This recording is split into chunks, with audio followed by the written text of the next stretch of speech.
Хәрле көн дуслар, без менә бөтен дөнья татар яшьләре форумы шул яңа бистә тарихын җентекләп өйрәнәбез һәм тарихны гына өйрәнмибез һәм анда булган оешмалар белән бергәлектә төрле проектлар ясыйбыз һәм без шуның турында бүген сезгә сөйләп китербез. Минем исемем Айрат Фәзрахманов була. Мин тарих фәннәре кандидаты һәм менә бу чараның модераторы булам. Һәм менә безнең менә Тәбриз тә кулын селки. Менә ярдәмче буларак килсәң иде Тәбриз, бик яхшы булыр иде. Ни өчен менә аның янында Илдар Шәфиков, шулай ук бу безнең команда күрсәт инде үзенне. Бас һәм күрсәт инде. Илдар Шәфиков архив Дәүләт архивының директорының урынбасары була, җитәкчесенең урынбасары була. Без шулай бер команда шул бистә 2.0 проектын башкарган кешеләр. Һәм безнең менә бүген җыелуның бер сәбәбе булып, шул бистә 2.0 проектын тәҗрибәсен сезгә күрсәтү. Менә һәрберегездә шундый кичкенә генә журнал бармы сездә? Бу инде сезгә бер бүләк шикелле. Без андагы булган материалларны да сезнең белән карарбыз. Беренче өлеше менә бу проект белән таныштыру булыр. Һәм мин генә түгел, башка команданың башка әгъзалары да шул проект турында сөйләп китәр. Һәм бистәләрне ничек җанландырып була, бистәләрдә нинди чаралар эшләп була, менә шуның турында сөйләшәбез, тарихлар гына түгел. Һәм инде икенче өлешендә без әлбәттә безнең кадерле кунакларны монда чакырырбыз. Алар үзләренең тәҗрибәләре турында, үзләренең тарихлары турында сөйләп китәр. Чөнки безнең татар бистәләре ул менә төрле саннар бар инде, 30дан артык та, кемдер әйтә, кемдер 40тан артык та татар бистәләре Россия киңлегендә генә түгел, гомумән элеккеге Россия империясе киңлегендә булган бистәләр. Аны менә төгәл санын әйтеп бирә алмыйбыз. Ни өчен? Чөнки бу әле тарихлар барланмаган, ниндидер бер комплекс тарихлар юк. Бар аерым, мәсәлән, Казан татар бистәләренең тарихлары бар, анда, мәсәлән, Тубылның татар тарихы, бар анда Томскның татар бистәсенең тарихы, Уралда урнашкан татар бистәләренең тарихы, әмма ниндидер комплекслы хезмәт һәм комплекслы эш әлегә юк. Һәм менә без бу проблеманы күздә тотып та менә бу мәйданчыкны булдырырга булдык. Тәбриз, берничә сүз. Сәлам барыгызга да, бәлки бер-беребезне барлап алырбыз. Менә мин Казаннан, Айрат Казаннан, без бистә белән кызыксынабыз. Уфалар бармы монда? Уфа. Бар име? Башкортстан бар. Бик мөһим, әйбәт. Төмәннәр бар, төмәннәр бар име? Тобольск. Шул бергә инде, шулай бит. Чиләбе өлкәсеннән кешеләр бармы монда? Чиләбе. Чиләбедән. Кайсы шәһәрнән? Троицк. Бик әйбәт. Безнең шулай бай.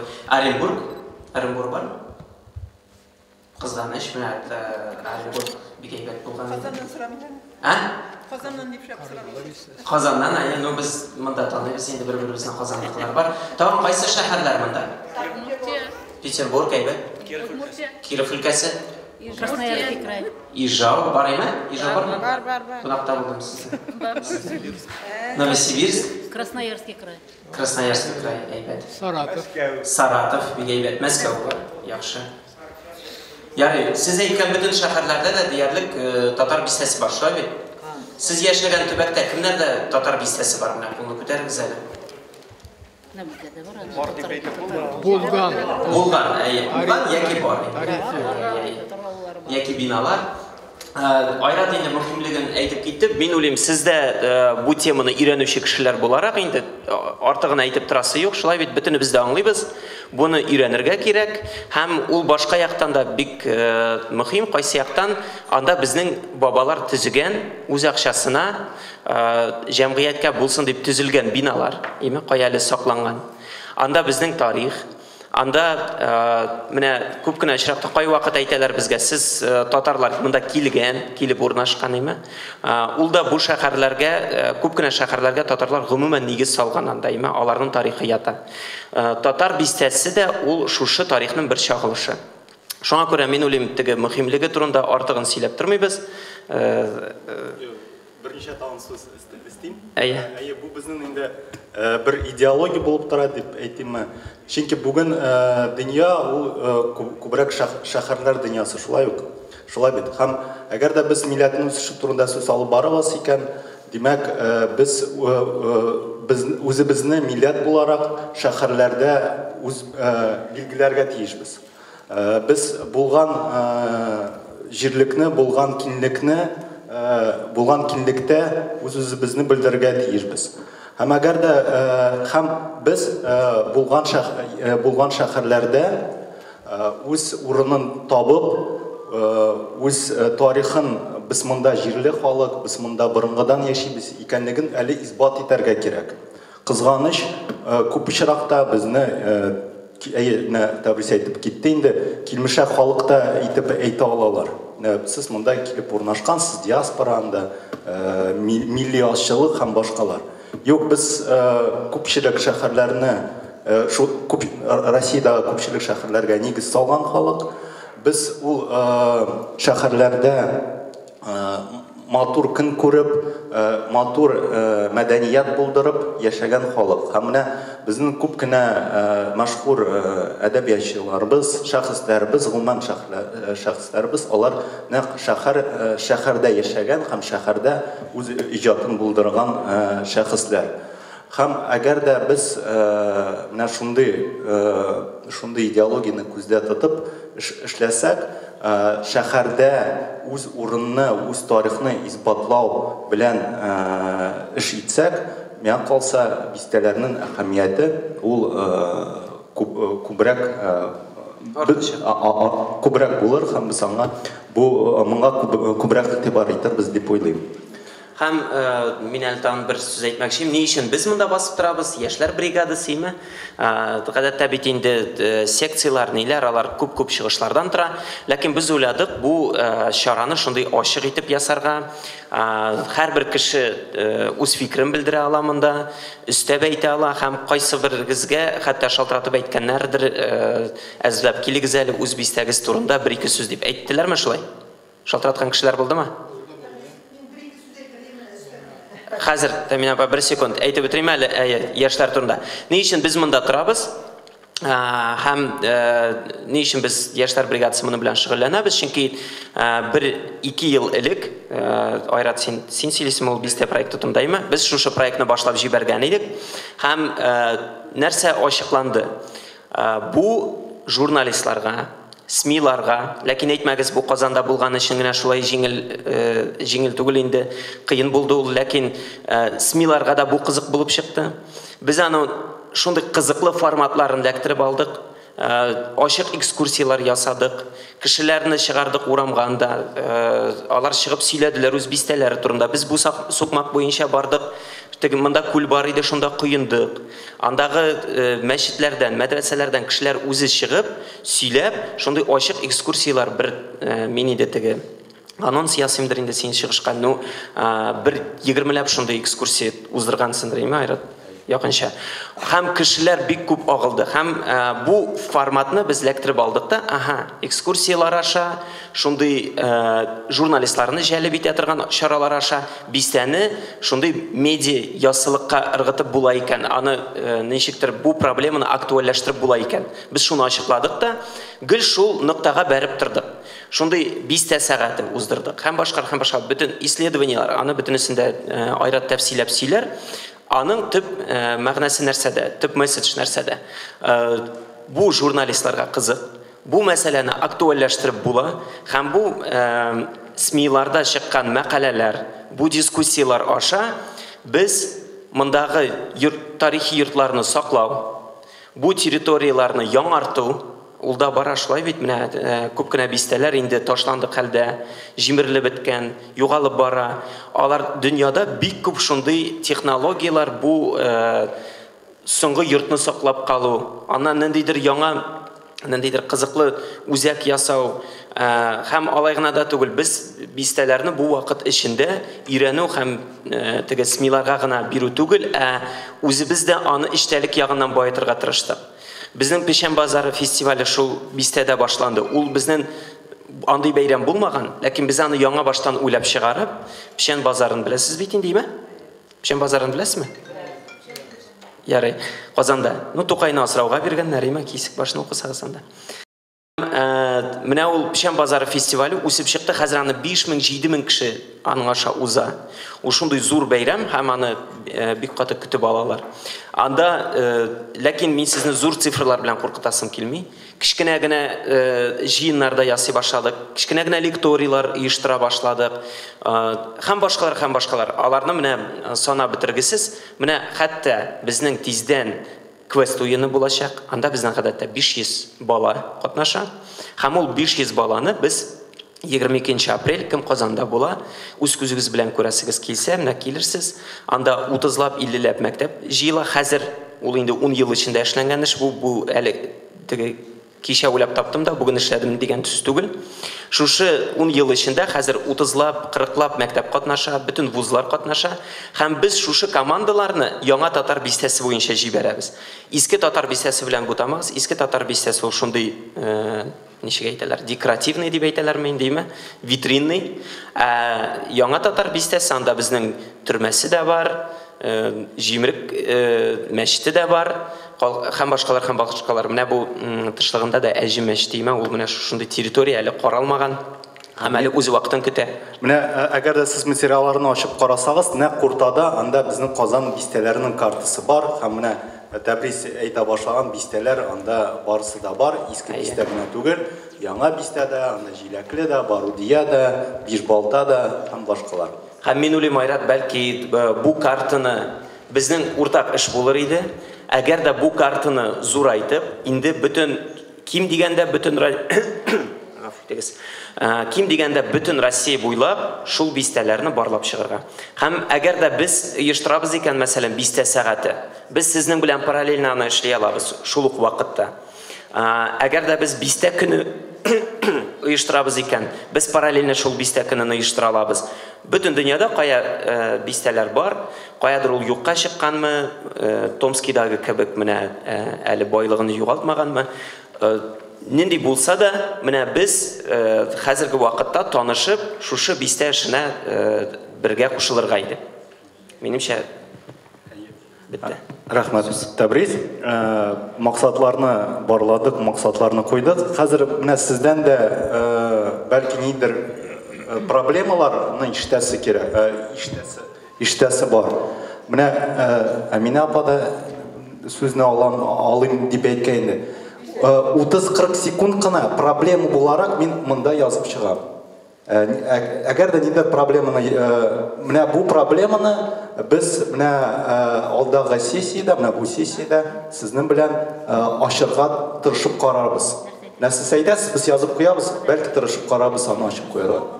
Менә мин сорамны Беренчедән иске ташын Гафуйтыгыз, мин җәмә бик алай чәчрәп чыкканым өчен. Чөнки бу минең Шәһәрдин Мәрзәннең оныкчасы София Памина бу ниләрне сөйләп торган. Иске таш мәчетнең ишек алдында анда асфальт җәйгән урын бар. Менә шуны дөрес булса әйтәләр. Пугачев заманындагы үлгән кешеләрне күмгән урынмы ул? Анда бит кеше шул кадәр или Казанны алган вакытта хәлак булганнарны күмгән урынмы ул? Чөнки Суфия апай аныклап әйтә алмады, тегеләй дә булай да дип әйтәләр ди. Чөнки андагы кешеләрне күмгәннәр дә кеше таптап йөрмәсен дип иске таш мәчет менә шул үлгән кешеләрне өстенә салынган. Кайсы икән шуны ачыкласагыз бик әйбәт булыр иде. Совет заманында ул әнә асфальт җәйгәннәрдә ул танцплощадка булып хезмәт иткән. Бу бер. Икенчедән, ал мәчетне тарихын язган вакытта зинһар әйтегез. Ал мәчеттә Галимҗан Барудиның бер туган энесе Салих Җанаби Баруди, беләсез, белмисез дип әйтүем түгел, минем әйтәсе килгән шул гына. Мында бит 1906 елны 6 һәм 7 елларда татар мөгаллимнәре өчен курслар оештыралар да, төрле фәннәрдән һәм шушы курсларда катнашкан мөгаллимнәрнең бөтенесен кулга алып Казаннан куып җибәрәләр. Һәм 1908 елны Салихҗан Баруди, Галимҗан Баруди, Абдулла Апанаев һәм аларга ярдәм иткән Габделхамид Казаковны 1908 елны Вологдага сөргенгә җибәрәләр. Менә шуларны да игътибарсыз калдырмасагыз иде дип кенә әйтәм. Һәм өченче әйткән сүз менә монда 20 елны мехкомбинат оештыра дип әйттегез. Мехкомбинат Кәҗә Якубныкы ул. Кәҗә Якуб дигән кешенеке ул. Мехкомбинат аның үзенең дә тарихы бар. Ул Кәҗә Якубның бик талантлы кеше булган ул. Һәм аны да тарихыбыздан онытмыйк. Битте, бик зур рәхмәт. Бик зур рәхмәт. Менә бу сорау буларак, проблем буларак мен ачыкларга тырышырмын. Менә бистә турында сөйләгән чагында мин язып куйдым ул сорауларны. Ул сорауларга җавап бар. Тагын проблемалар һәм сораулар башка шәһәрләр буенча бәлки. Бер сорау минем. Рәхмәт.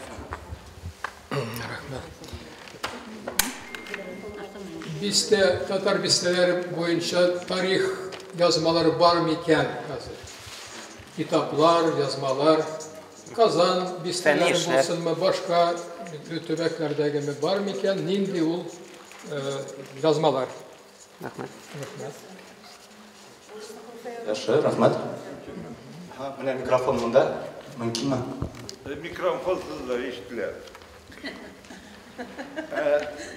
Siz aytdingiz, sizdə də qiyin deyib.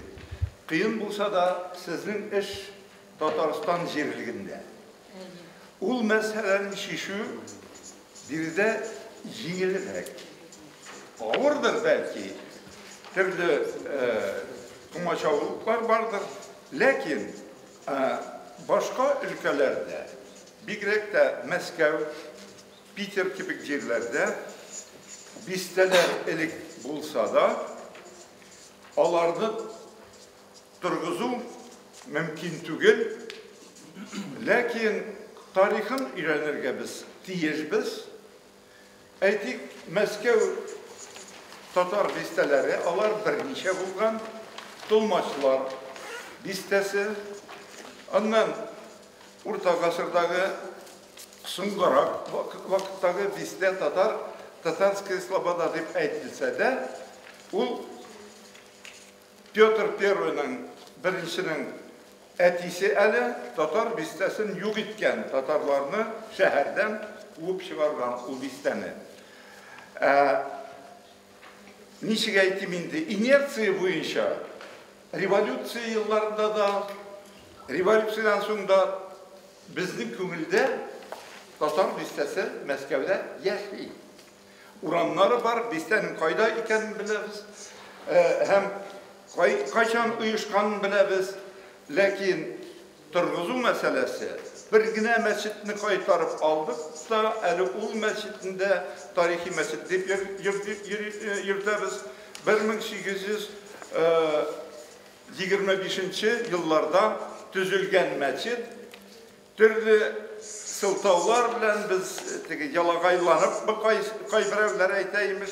Aleksandr I Tatarlarının kahramança soğuşkanları için birinci Vatan Soğuşu'nda imiş padişah cirde bergen, akçada bergen tutturur.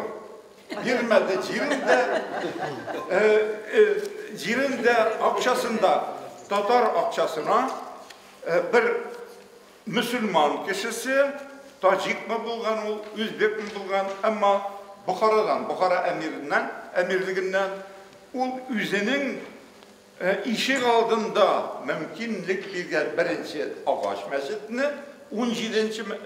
Gasırda andan ilde ekirinler salıngan mescid. Anı da губернатор etken не выше обывательских домов, только как обыкновенный дом, и возвышенности, откуда кричат на намаз, приглашая, чтобы не было. Mescid so'ngundan gana mescidga evrildi. Tatarlarning o'zlarining tirishchiligi bilan Şundan soң инде biz turgıza almayız, lakin Allah'a şükür, anda bizge yardım etti Azerbaycan bayı Asadullayev Mektebi deyip yürüdüler. Kaysileri hazırda Azerbaycan Asadullayev yürüdüler. Biz ul isim bilen ilişmiyiz. Ul Tatarlarga tüzülgen. Çünkü ul Müslümanlarga tüzülgen. Lakin Müslümanlarının 90%'dan artığı Moskov'da Tatarlar bulgan. Tatarlar için tüzülgen. Ondan revolütsiyizden Tatar klubu bulgan. Ondan mektepler, onu biz yanıdan 2003 yılda kaytarıp aldık. Anda hazır türlü tügerekler işli. Dürüstün aytkende birden bir Tatarlarının toplana turgan urunları. Başka restoranlar bilir var, Tatar kafeleri de var, ul başka iş. İller kızganışka karşı Tatarlar belki big motor iller salgan bulurlar idi. Arkitektorlar şehrin arkitektorlar eski zamanda Tatarça tüzülge yirip bilmegenler. Rahmat, biz mine problema razı koyduk. Mümkün bolsa öz isimleringizni aytırga uyalmağız. Ahmet Galimov, Moskva. вот uyalmayayım, bana yalırga sunayım, bana 90 yaş.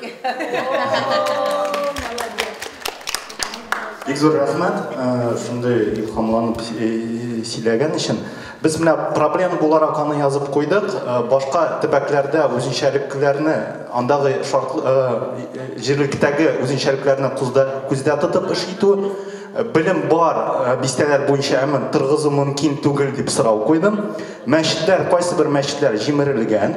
Һәм шундый проблема, без әгәр дә мөселман тарихы турында сөйләбез икән башка төбәкләрдә, анда 90% татар булган. Моны күздә тотып, бу фактны күздә тотып, кешегә аңлатырга да кирәк дигән проблеманы сорауны язып куйдык. Костромада да шулай. Рәхмәт. Менә монда тагын 3-4 минут кына һәм без аннан соң инде bu sorularga cevap da verildi. Mudarris Bakirov, Novosibirsk şehri. Muhterem cemaat, men iki problemani belgilab keltirdim. Birinchisi, mana hozirgi vaqtda endi ko'rina bizga Tatar bestalari bo'yicha kitob yetdi. Biz o'rinlardan ma'lumotni to'plab jibarar edik. Ham shunday kitob endi ko'rina bizga kerakli bo'ladi. İkincisi, tarixin öyrəngəndə Tatar bistələrinin şunday nəticəyə kiləsin. Birinci şiratda anın Tatar bistəsin o'sib ketir üçün birinci impuls olğan Tatarlarının məscidləri. Şunun arqasında hazır şunday problemini belgilab ketirgə bola. Neçik bizga kerak, nechikdir o'ylarga Tatar tarixiy məscidlərinin konsepsiyasını yazıb çıxarırlar. Hozirgi vaqtda ular tarix bilan bəyli ishlarga tegishli biz ko'ramiz. Masalan, bizning Novosibirsk shahrida biz ko'pda o'tkazdik. Мәчеттә безнең 100 еллыгын biz шунда күргәзмәне урнаштырдык, стендлар, шунда яздык аның тарихын, шунда үткәрәбез төрле экскурсияларны.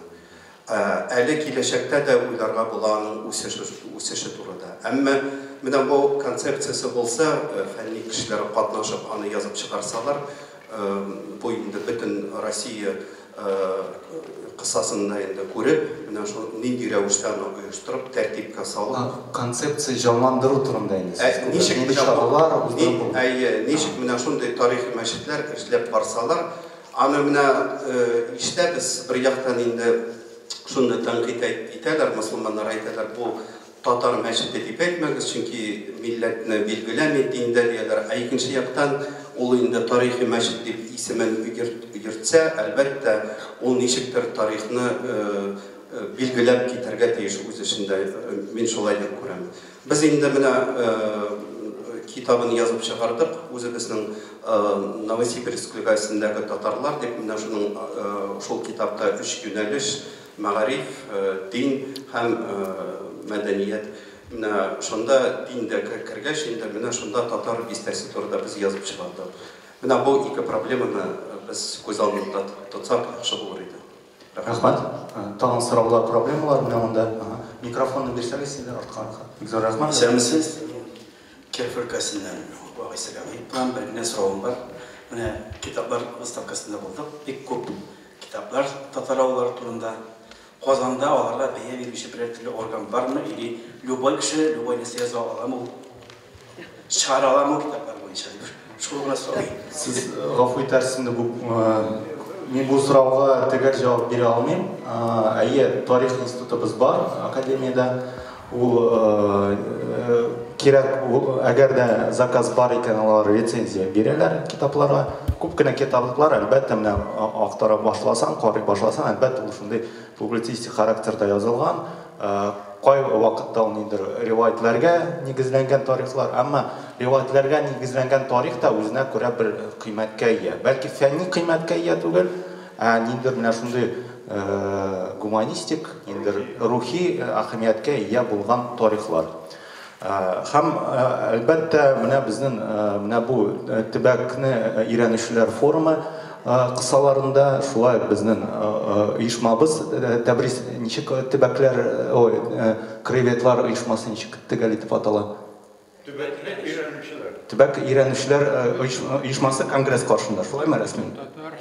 Әйе. Менә әлбәттә алар үз эшне хәзер барлыйлар гына, ул эш башлана гына.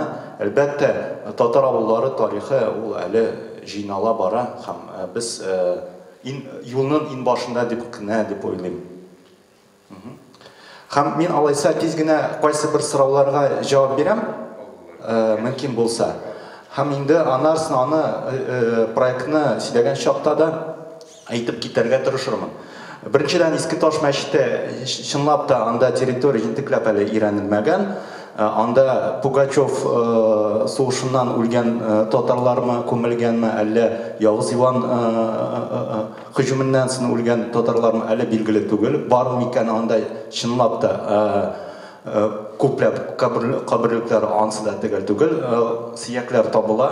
Һәм ул сөякләрнең возрасты минем аңлавымча 18-нче гасыр ахыры. Бәлки ул менә шул Пугачев восстаниесында үлеп киткән татарлар күмелгән дигән теорияга нигезләмә була, әмма әле ул әйтеп куям, әле ул түгел. Бу җирлекне җентекләп әле өйрәнәсе бар. Кабер ташларда табыла, мин үзем кулым белән кабер ташларын күргәнем бар анда. Ул мәчет янында ансы инде 19-нчы гасыр уртасы кабер ташлары. Ике кабер таш анда нәкъ Иске Таш мәчете янында тора. Җирдән килеп чыкты ничектер ул. Һәм менә бу чынлап та зур проблема, әле күп татар бистәләре хәтта Казанда җентекләп әле территориялары өйрәнелмәгән. Әгәр дә без, мәсәлән, Бишбалта бистәсен алыйк, анда бары тик археолог шурфлар гына куелган булган, культурный слойны билгеләгәннәр, анда 11-нче гасырга карый торган мәдәни катлам бар дигән фикер хәзер йөри. Әмма җентекләп ул территория өйрәнелмәгән. Һәм менә андый теория да бар иде, анда Калинин ялгышмасам яки Смирнов теориясе, Җылантауда шундый крепость буларак, тирмән буларак ныгытма булган, ә Бишбалта ул явно шундый посад булган. Һәм ул 11-нче, 12-нче гасырдан инде кешеләр анда яшәгән, һәм ул шундый Казанга бер параллель шәһәр булган. Әмма ул теория әлегә избатланмады һәм әле анда авырлыклар бар, Җылантауда казып булмый, анда һәм монастырь. Һәм безнең шундый чынлап та проблемаларыбыз бик күп. Мәсәлән, Казанда Иерусалимский ялгышмасам монастырь, һәм анда безнең Кабан шәһәрчеге бар. Хәзер әлбәттә анда чиркәү бу территория кергәч, анда казу эшләре хәзер әлегә мөмкин түгел. Аны ничектер бергәләп эш итү кирәк. Әлбәттә, нидер кычкырып, бу безнең территория, бирегез бу территорияны, без монда үз тарихны билгеләргә тиеш. Андый ниләр мөмкин түгел һәм кирәкми дә. Минемчә, аны бергәләп рус ширкәү белән ничектер табырга кирәк юлларын, һәм аны мөфтият аркылы бу проблеманы күтәрергә кирәк. Бу тарихлар әзрәк язылган, Сарьяжан Барудиев һәм галимнәр җыены, әлбәттә бу вакытны күбрәк әлбәттә сөйләргә кирәктер. Мехкомбинат шулай ук менә яңа бистәдә безнең мехчылар берләшмәсе эшләп килгән 10 фабрикадан артык. Әлбәттә, анда нигезендә татар сәнәгате ята инде. Якуб Козловның анда мастерскойлары, ustaxanalari булган. Әмма ул производстволар әлбәттә кичкенә булган һәм әлбәттә совет заманы белән чагыштырсаң инде ул күләмнәрен чагыштырып булмый. Һәм безнең шундый проблема әлбәттә бар. Мәсәлән, Адмиралтействоны әйтәләр, 300 ел Казандагы Адмиралтейство 300 ел. Әмма ул Адмиралтейство бу шурында барлыкка килмәгән. Казан ханлыгы вакытында ук анда балта осталары, анда корабльләрне төзүче, корабларны төзүче кешеләр булган. Һәм Адмиралтействоның тарихын миңа калса аны озынайтырга кирәк. Һәм без аның турында шулай кисмиларда әйтәбез. Һәм менә әйткәнемчә, бер усул буларак һәр вакыт менә бу проблемаларда, СМИларда кискен итеп күтәрү. СМИлар аркылы, матбугат чаралары аркылы гына без бу проблемаларны җиткерә алабыз. Башка төбәкләрдәге үзенчәлекләр турында сөйләп китербез, ничек эш итеп була, һәм сезнең методичкаларда бу менә кагазларда ул мисаллар бар. Мәчетләр җимерелгән, моны сөйләп китербез. Без инде күп тапкыр әйттек, 5.2.0 проекты, без аны фәнни гамәли проектта дип әйтәбез, иҗтимагый проектта дип әйтәбез. 5.2.0 проекты ул шулай 2015 елда барлыкка килгән проект. Тәҗрибәбез менә әйтеп куйганымча сезнең менә бу журналларда бар. Анда киңәшләр дә бар. Һәм инде без менә бу 5.2.0 проектта әле барлыкка килмәгән чакта ук бистәләр белән шөгыльләнгән булганбыз. Бистәләр тарихы белән кызыксынган булганбыз. Безнең күбебезнең нидер шундый шәхси кызыксынуы да булган. Кемнеңдер туганнары бистәләрдә, татар бистәләрендә яшәгәнгә күрә без бу тема белән җинтекләп шөгыльләнә башладык. Бу 2015 ел иде. Менә Печән базарында, Тәбрис әйтте инде, Печән базарында без һәр вакыт төбәкне өйрәнү мәйданчыгын булдырабыз. Лекторий, экскурсия. Һәм менә бу 2015 елда Печән базары узган чакта, 2016да инде. Без экскурсия уздырдык. Экскурсиялар минем татар бистәсе. Монда яшәүче, кайчандыр яшәгән кешеләр дә сөйләде. Нурия апа Биктимирова, мәсәлән, шундый кызганыч ул инде мәрхүм. Ул менә 85-87 яшьлекме әби үз тирәсендә кешеләрне җыеп, әкрен генә татар бистәсе тарихы турында сөйләде. Бу шундый кызык булды, кеше аны тынып тыңлады. Һәм менә сез Мәскәү турында бик кызыклы итеп сөйли башлагач, кешеләргә барысына да кызык. Безнең шундый киңәш барлыкка килде. Лекториялар уздырырга кирәк. Экскурсиялар уздырырга кирәк. Сез яшьләрне үз тирәсендә җыеп, менә бу тәҗрибәне бирергә тиеш, тапшырырга тиеш. Һәм әлбәттә яшьләр тарафыннан мондый мәйданчыкларны булдырырга кирәк. Мәскәүдә булсынмы ул, Төмәндә булсынмы ул. Һәм ул мәйданчыкка татарлар гына түгел, әлбәттә, әгәр дә теманы кызык бирсәң, аңа башка халыклар вәкилләре дә килә. Һәм безнең татар телендә күп чараларыбыз татар телендә уза, һәм шуларга башка милләт вәкилләре килеп, алар янында нидә тәрҗемәче утырып тыңлыйлар. Татар телендә лекция тыңлыйлар. Һәм инде безнең бер принцип, менә шундый экскурсияларның бер принцибы булып тора, ул да булса, монда яшәүче кешене сөйләтү. Ягъни менә иске татар бистәсендә яшәгән кешеләр әле бар. Хәзер дә яшиләр, старожил дип әйтәбез. Без аларны сөйләттерергә тырышабыз. Чөнки аларның тарихлары чынлап та бик кызык һәм ул тарихлар әле китапларда, мәкаләләрдә язылмаган. Нияз Игламов, мәсәлән, Камал театрының әдәбият бүлеге мөдире, тәнкыйтьче, ул да иске татар бистәсендә яшәгән. Ул үзенең 80-нче елларда, 90-нчы елларда яшәгән чакны сөйләде. Ул чаклар да кызык. 80-нче, 90-нчы елларда хәзер инде кызыклы булып тора. Сезнең дә, мәсәлән, сез кайдадыр татар бистәсендә 70-нче елларда яшәгәнсез икән, нидер хатирәләр бар, аны язып куегыз, аны интернетта элегез. Аны сайтка йөкләгез, төркемнәргә йөкләгез. Аны яшьләр таратсын, менә шундый киңәшләр безнең. Һәм менә шундый экскурсиялар безнең китте, менә Нурания апа, аны тирәсендә журналистлар җыйналган, ул менә экскурсияны алып бара. Менә Бистә 2.0 проектның беренче чарасы инде ул Бистә 2.0 проекты барлыкка килде, һәм без менә шундый фото сәяхәт уздырдык Яңа Татар бистәсендә.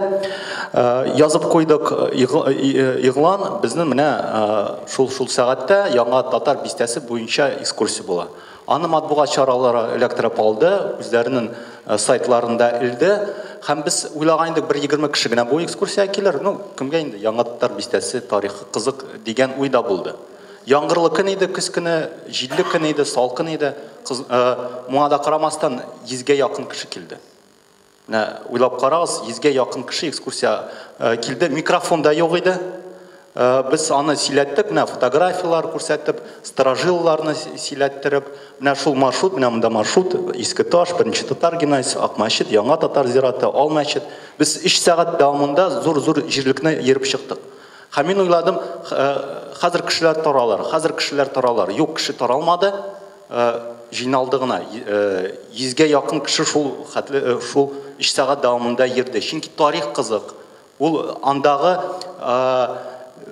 оригиналь тарих. Ул анда витриналы тарих түгел, ул әлбәттә шундый.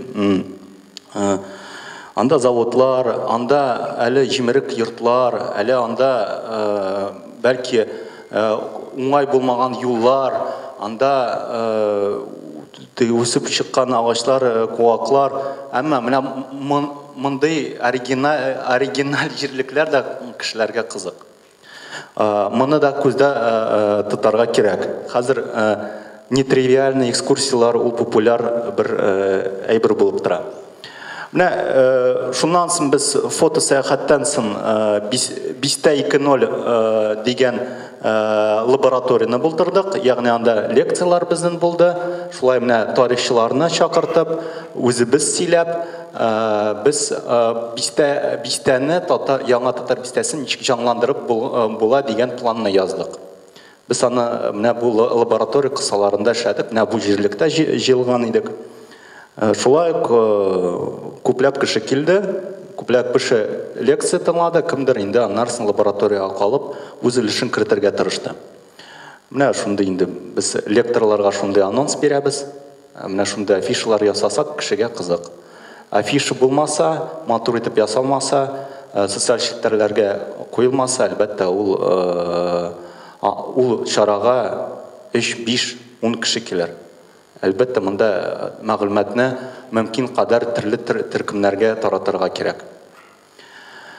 Һәм без гамәли урбанистика үзәге белән бергә эшләдек. Бу урбанистлар, социологлар, ягъни безнең көчле партнерлар булды дип әйтергә кирәк.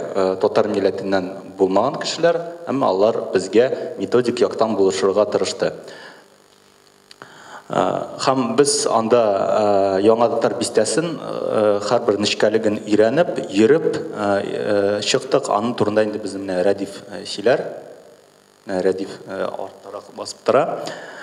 Менә шундый экскурсия булды. Бишбалта бистәсе буенча анда инде безнең телевидение килде. Шулай кездән артык кеше йөрде.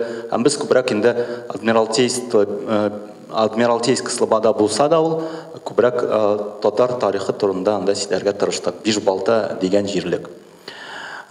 Шуннан соң менә хәтта бистәдә булган кичкенә бер үзенчәлекле җир булса да, без аның тарихын күтәрергә тырыштык. Менә Яңа Татар бистәсенең бер өлешен әйтеп киткәнчә мехкомбинат били. Һәм без ул мехкомбинат тарихын сөйләттердек анда элек директор булып эшләгән кешедән. Ул хәзер мехкомбинат музейының мөдире булып тора. Һәм ул бөтен менә производстволарны күрсәтеп, биналарны күрсәтеп сөйләде. Шулай бик күп кеше булды, тыңлады. Видеога яздырылды, матбугат чаралары булды. Бистә сәгатем шулай менә монда НКЦда уздырдык. Монда инде без архитекторларны чакырдык. Чөнки Яңа Татар бистәсендә менә Яңа Татар бистәсендә бер зур девелоперский проект тормышка ашырырга тиеш. Анда Малайзия архитекторлары йөреп, бу җирлекне ничек үзгәртеп була дигән проект төзеделәр. Һәм без менә бу хәбәрне дә күздә тотып, бу бистә белән шөгыльләнә башладык. Чөнки ничек инде монда башка илдән архитекторлар килеп, бәлки алар безнең үзенчәлекләрне ничектер күздә тотмаслар, тарихын онытылар. Монда мәчеттән башка бернидә тарихи җирлек калмас дигән курку бар иде. Һәм бу курку да безгә бер этәргеч булды.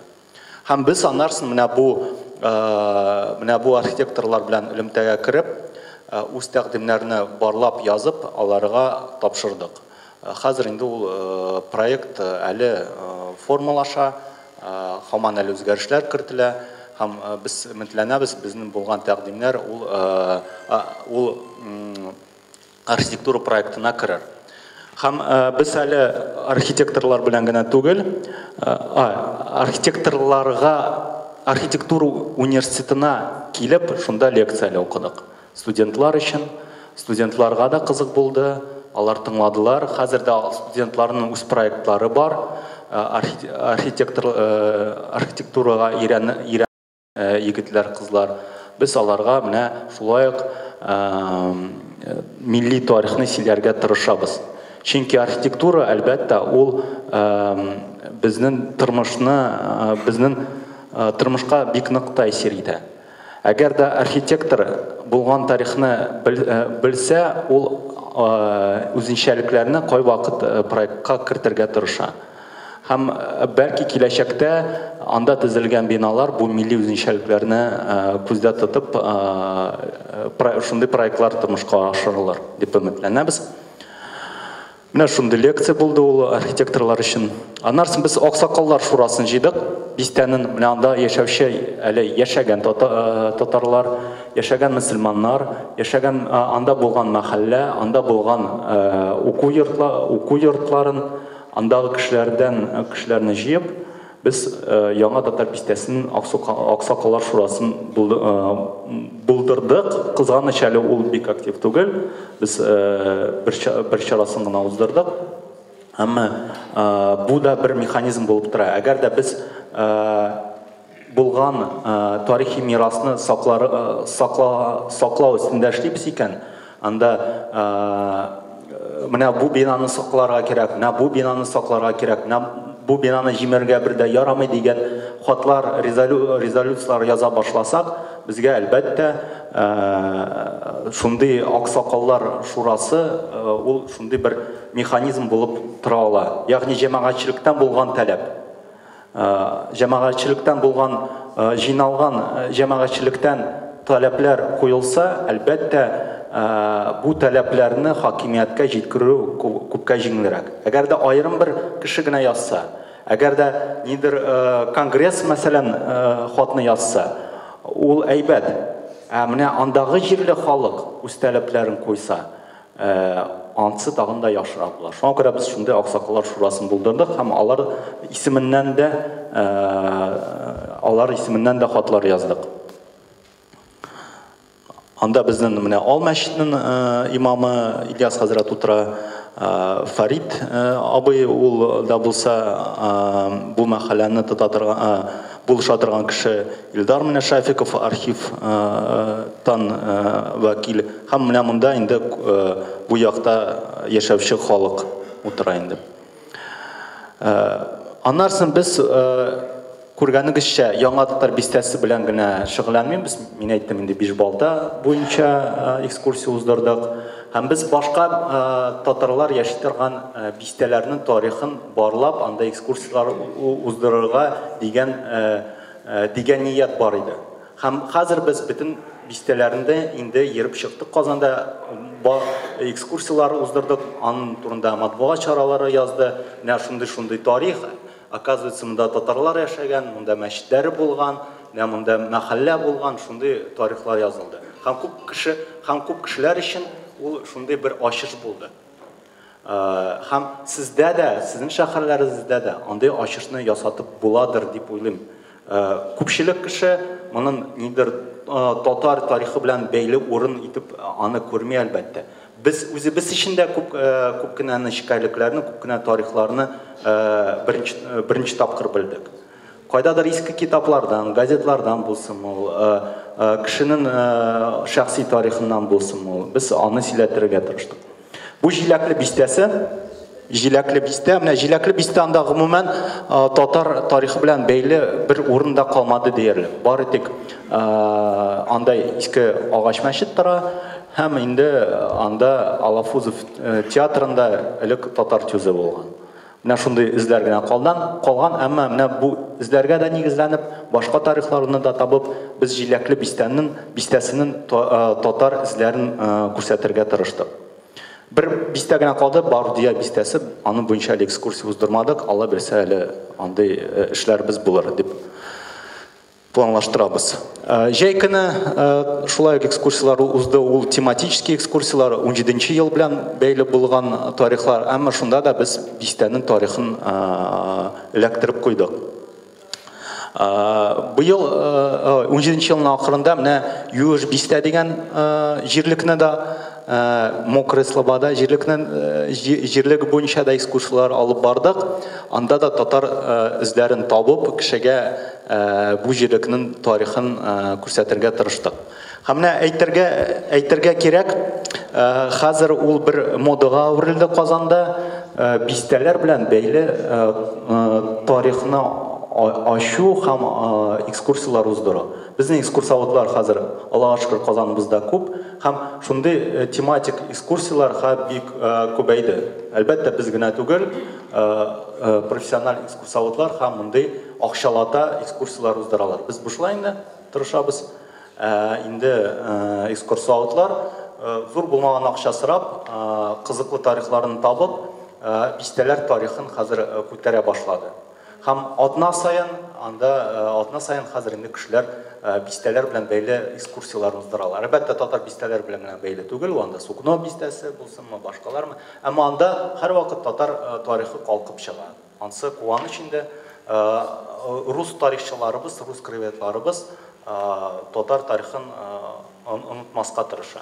Ансы да бер куаныч, һәм без үзебезнең бер уңышыбыз итеп аны күрәбез, татар тарихын оныттырмаска булган краеведларга. Һәм инде берничә шундый Рәдиф миссияның теманы ачмыйммы? Бистә тарихын ничек таныштырып була,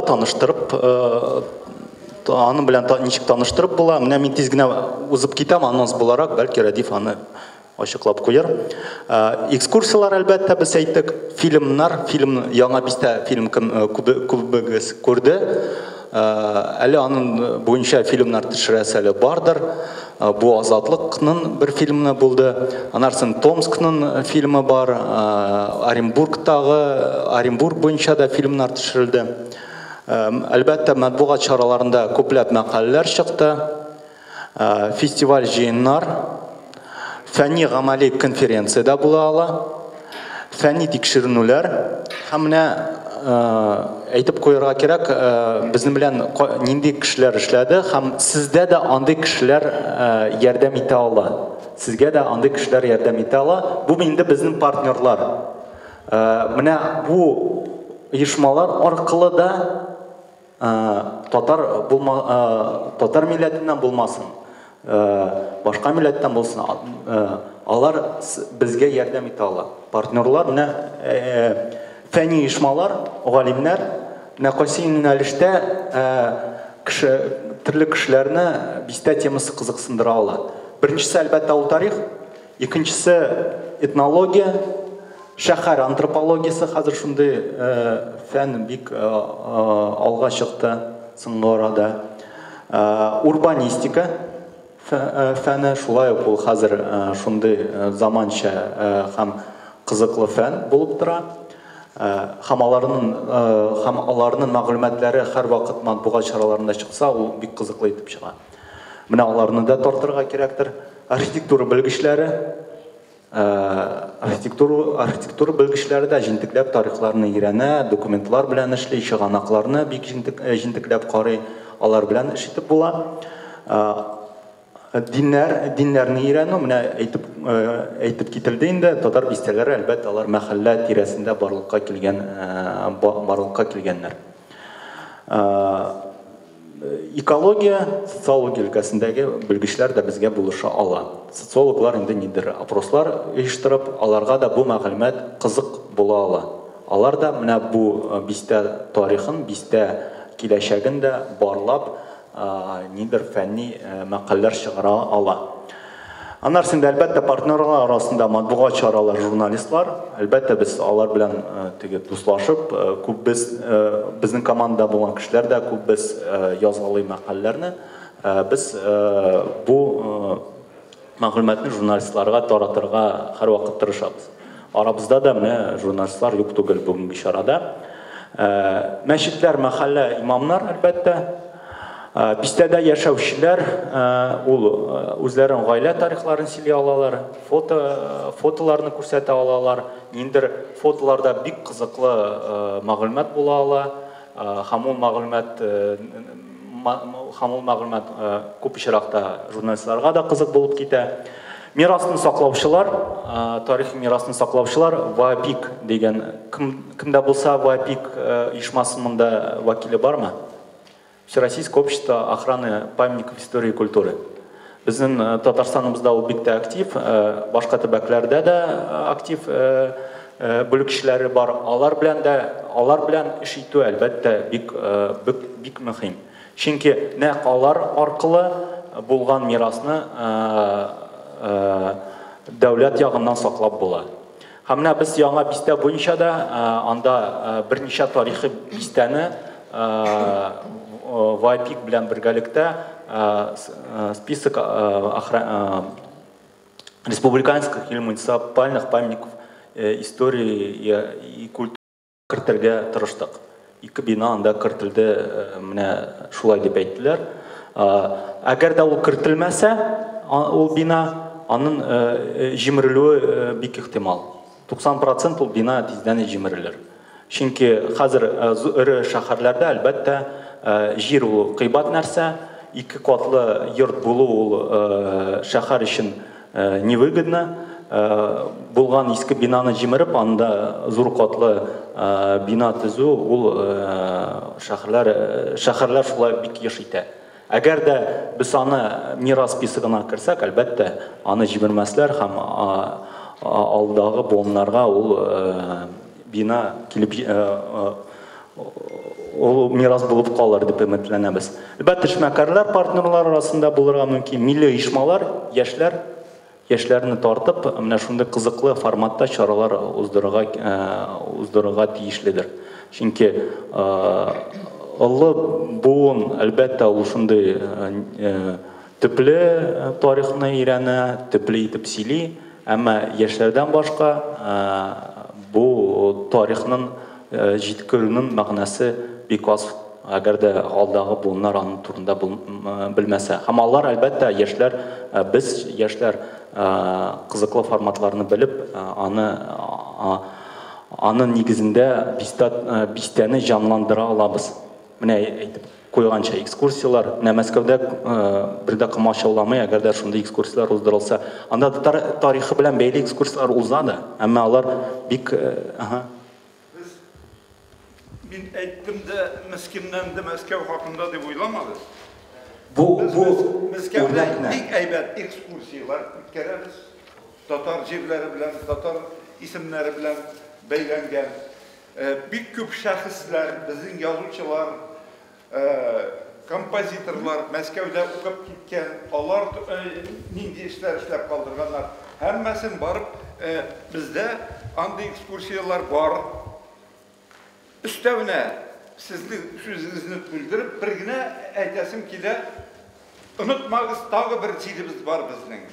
Türlüçə biz uylarga mümkün, tarih boyunca Qasimni unutmağız. Qasimov, şundi arxitektura saqlanğan anda, 16-cı qasırgı mavzoley, 17-ci qasırgı mavzoley, Qayçandır, xanlıq bulğan, anda qızğanışqa qarşı biz əgər üzümüz qızıqsınıb qaramasaq, yubqa çıxı mümkünlüğü var. Əlbəttə, məscidlərin cimirməzlər. 16-cı qasırdağını. Lakin, xalıq yuqaldı deyərdik. Min əli 30 yıllap bundan aldın barğanda, Qasimda hem Qasim'nin rayonunda 2000 Tatar kalgan idi. Şunda da ettiler. Mene 2 yıl indi. Saf Tatar nikahı bulganı yok. Demek yok kaçığa. Abid babaylar salgan ul mescidler onu barıp karar gerek. Kazandan da uyuşturaya gerek andi baruna. Ne Bulgar'dan çık barasız. Bulgar manarası anda tura.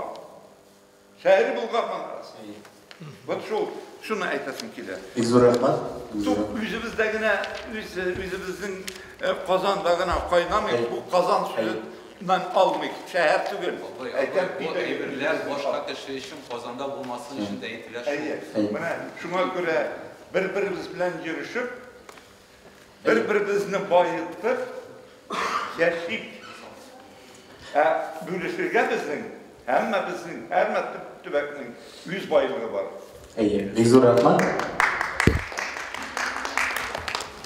Ham endi bu mening so'nggi so'zlarim da bo'ldi Bista 2.0 proyekti turida. Umuman mana yangi Bista tarixlari turida so'z olib borsak, xizmatlar turida so'z olib borsak, mana sizning so'rovga javob beraman. Bizning Radik Rimович Salixov qo'yilgan edi programmada, hatto qizg'anish kela olmadi. U mana tatar bistalari tarixini bek jintiklab borlagan kishi, Qozon masjidlari turida yozgan Radik Rimович Salixov. Ana Google'da yazsangiz, birinchi siltamasi chiqqan tarix instituti bitini ham anda xizmatlari yozilgan. Ham xizmatlarning bir ilishi u bistalar bilan bog'liq. Ham biz albatta u xizmatlarni öğrenip chiqdik da ham ul tarixlarini da istaymiz. Albatta tarixchilar ko'p uchraqda tarixlarni yozalar, ammo sizlarga mumkinliklari yo'q. Biz populярlashtiramiz ul tarixlarni. Sizga so'rov mumkinmi? Hozir xizmatlar turida sizlar bitiram. Uraldagi o'rnashgan albatta bizning shaharlarimiz tatar bistalari, anda Denis Nikolaevich degan kishining bik jintiklab yozilgan tarixlari bor, chig'anoqlarga negizlangan. Troysk bilan bik jintiklab yozgan shulay bet. Mana ana qarasangiz bu bizga bir o'rnak bo'lib turadi. Chunki onda bik jintiklab yozilgan tarixlar. Qizg'anish bilan Troysk bir misol bo'lib turadi. Bir misol shunday. Mana Qozon bilan solishtirsak, Qozonimizda 20% xalq qana tatarlar bo'lgan, Troyskda 44% tatarlar bo'lgan. Denisov sanavlari bo'yicha Қызғаныш қазір Троицкийда 6-7% татар қалған шулай бет. Қазанда енді білеміз яртыдан халқының яртысы ол татарлар. Менә шулай үзгәрә тарихлар, үзгәрә онытыла тарихлар һәм татарлар саны менә Касимовта шикелле күп җирләрдә бетә. Һәм без бар идек менә шундый популяр тарих ярдәмендә генә, шундый фәнни гамәли тикшерүләр ярдәмендә генә партнерларны тартып, башка милләт вәкилләрен тартып, галимнәрне тартып бу эшкә үзебезнең тарихны таныттыра алабыз дип уйлыйм. Бик зур рәхмәт, сораулар. Минем җиләкле бистәсе турында әйткән егет, анда җиләкле бистәсендә татар тарихына кагылган бернинди дә истәлекләр, архитектура памятниклар, һәйкәлләр калмаган дип әйткән егет. Сез кайсы мәчет турында әйткән егет җиләкле бистәсендә? Алафузов заводына карый торган мәчет бердән-бер Казаныбызда инкилабка хәтле төзелгән агыш мәчет. Мин ул мәчет турында әйтергә телим, ул мәчет әле дә исән-сау, анда ул эшләүче мәчет, ул мәчет атала Рәҗәп мәчете. Аннан соң тагы әйтәсем килә, теге казённый завод, Казанский казённый заводның içində ул хәрби завод, анда әле дә анда эшләүче эшчеләр өчен мәчет сакланган. Ул Дары мәчете дип атала. Аннан соң Владилов урамында бар, андагы купецларның, татар купецларының йортлары, анда 2 йортны торгыздылар. Мөхәммәд өчен урамында бар 4-5 йорт 17-18 елларда төзелгән агач архитектура, татар купецлары яшәгән һәм динахәлләр яшәгән йортлар. Сез сезнең әйтүегез җиләкле бистәсендә татар тарихының эзе калмады дигән сүзгә бик үк дөрес түгел. Аны яхшылап өйрәнә төшегез әле.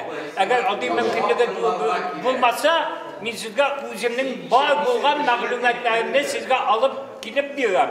Монда полноправный экскурсиялар оештырырга була.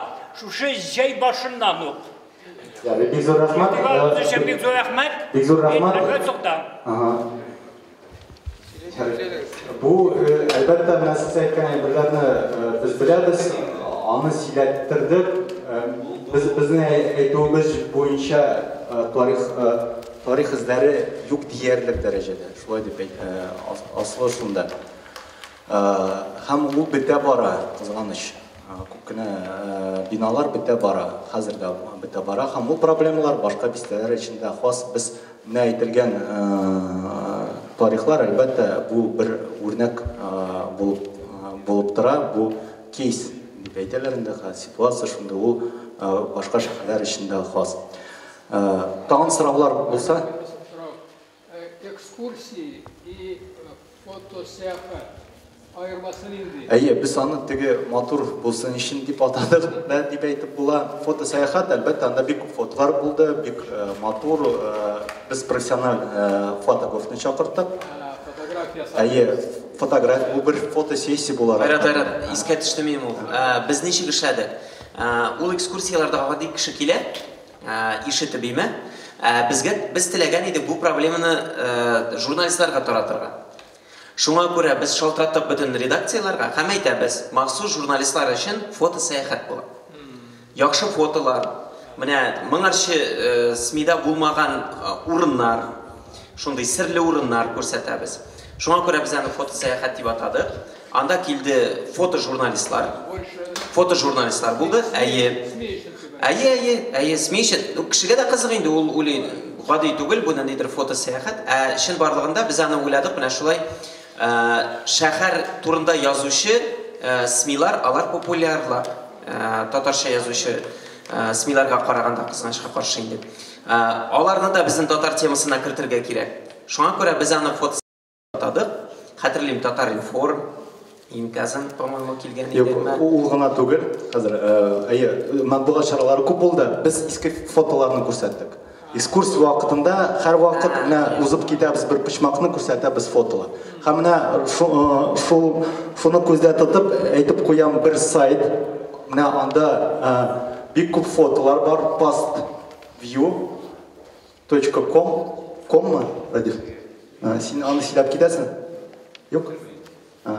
Менә анда тарихи фотолар бик күп, һәм без аннан гына фотоларын алмыйбыз, біз еклейбіз де анда. Міне алабыз башқа кішіден фотоларını еклейбіз ол сайтқа. Бұл бір бик яхшы шығанақ болып тұра, һәм сізге кеңеш етеміз. Қазір сөзімні Рәдиф Кашаповқа берем. Журналист, сөз ұстасы біріншіден мәйтірі керем абой кеткен еді, ол бәлкі біздің экскурсия бір қашанда болмаған екен. Біз Желеклі бестесі бойынша ерген дәреже мәжеттен көрсеткен едік.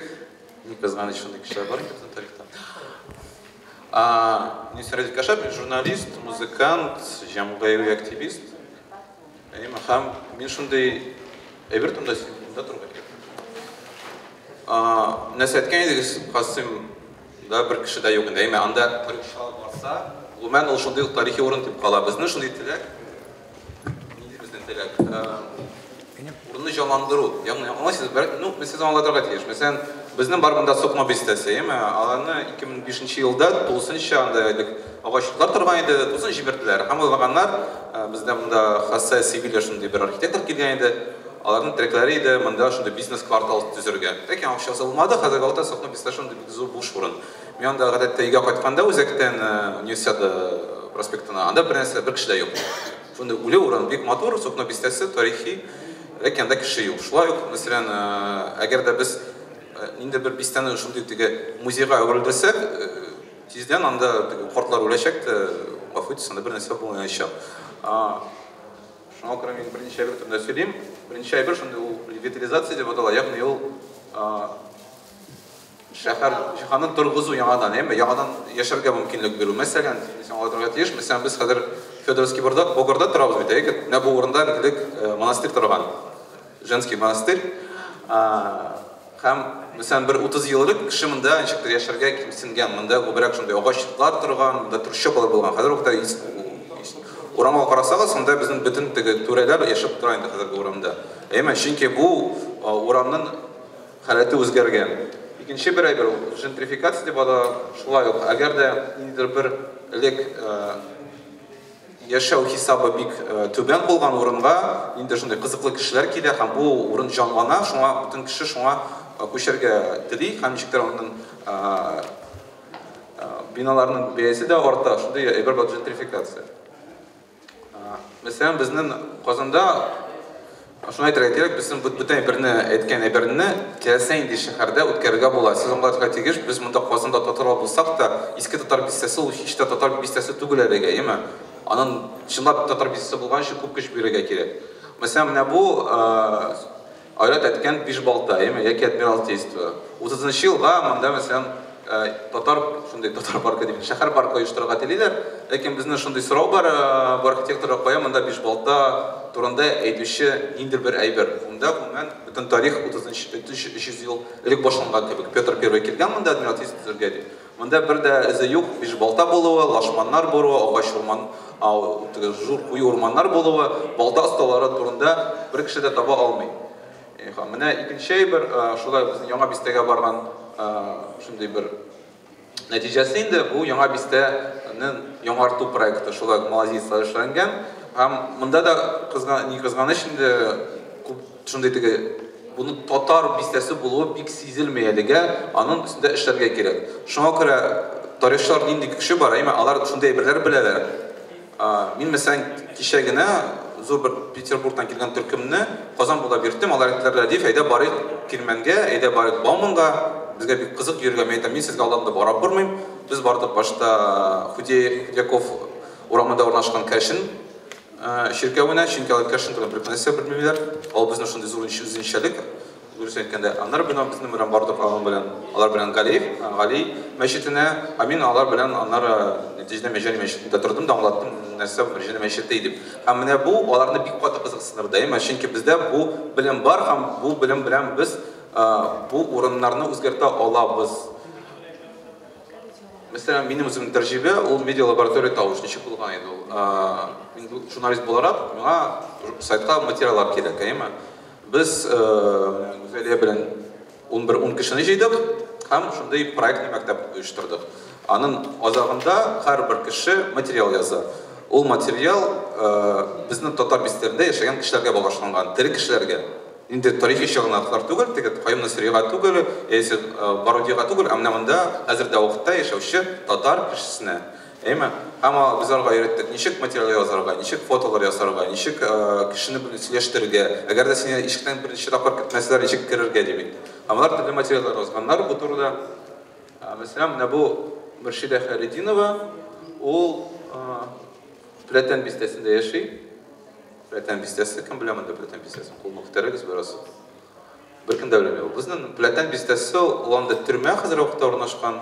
Onun bildiğin de Galip Can İbrahimov turgan 1900 yılda. Hazırki vaktanda yakında temir yolu uzdaydı. Hem hemen bir 15 şunday ağaç yırt kalgan. Gaz yok, su yok. Kişi bilmiyorum kömürçi utkaran da hem ne bizim kızlar bardalar olup bağa eşigini açtı. 87 yaşının açıldı. Ertesi 33 yılda uğramga çıktı. Demek ki tartada hem koyutmadı mesela. Mesela şunday tarihler anın. Әнесі 5 бала білім бір өзі қалды. Қазір ол өзі яши нашыл үйде қыш күні 6 метрлі бөлмеде өзін вақытын ұздыра, çünkü салқын, анда бар телевизор плазменный, қазіргі уақыттағыша кілем нейдір бір, һәм кроват енді. Міне шол 6 метр. Кстати, аным жай күні, туған күні болды, бар қызына шақырған еді. Екінші вариант, мәселен, міне Шариф Камал урамында София апа шулай ул якындағы заводта эшләгән, Мекшила заводында гомер буе монда эшләгән. Шулай итеп без татар бистерин нидер бер тарихи урында түгел, хәзерге вакытта булган бистә дип күрсәтәбез, татар бистәсе дип күрсәтәбез, һәм аның күп проблема булганы турында әйтәбез. Мәсәлән, әгәр дә туристларны сез алып киләсез иске татар бистәсенә, һәм әйтәсез, менә безнең Кайым Насыри, менә Мәрҗани, буялган барысы да матур, фәрән дигән, менә сезгә килеп эшләр, менә сезгә шамайлар. Һәм кеше берничек тә иске татар Татарбистан кытышкыч хәлендә булуында белмей аңламый. Чөнки ул кайдар эшкә кермәй, Безнең шул теләк тулысынча бу иске татар бистәсен җанландыру. Һәм аның турында сөйләү. Менә шундый рәвешчә, безнең шундый бик зур көчебез бар, безнең тарихыбыз ул менә якында гына, Безнең бар бисән руслар тарихалар кайдар Кирмәнгә барырга тиешендер, бер патшалар белән документлар ташларга. Син барасың да әбигнән сорыйсың. Әби нәрсә булды, мәсәлән, 40 ел элек. Ул тарихны сөйли, ул тарих бер кайда язылмаган, сөйләмәгән. Бәлки сез беләсез, хәзерге мәсәлән, авыллар тарихы булма бара, чөнки хәзерге шул чаңлыклар барысы да өчен ачык.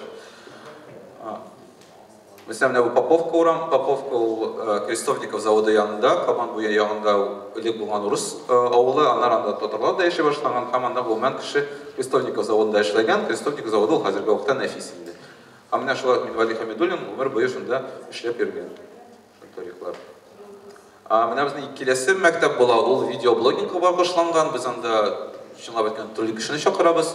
Шулай ул проектный мәктәп, аның нәтиҗәсендә һәрбер кеше нидер бер видео яздыра һәм аны YouTube-ка сала. Хәзерге вакытта мәсәлән, менә мәктәпкә Тәбризгә бер тапкыр Тәбризгә постлар чыгара Facebook'та, әйтеп, бер тапкыр язып видеоны, һәм ул видеоны яздырды, берсендә аны ничәмә 3000 кеше карады, монда 4000 кеше карады. Чөнки хәзерге вакытта мәсәлән бөтен балалар китап укымый, алар видео карый.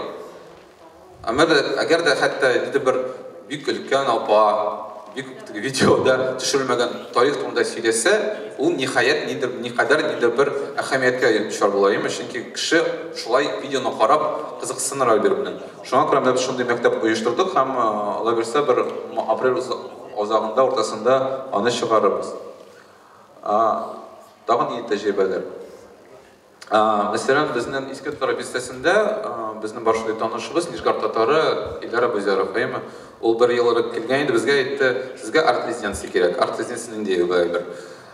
Нидер бер язучы, яки рәссам, яки иҗади кеше килә яңа шәһәргә, анда аңа бирәләр бер бүлмә, мәсәлән, ул анда йоклый, гашый һәм иҗат итә.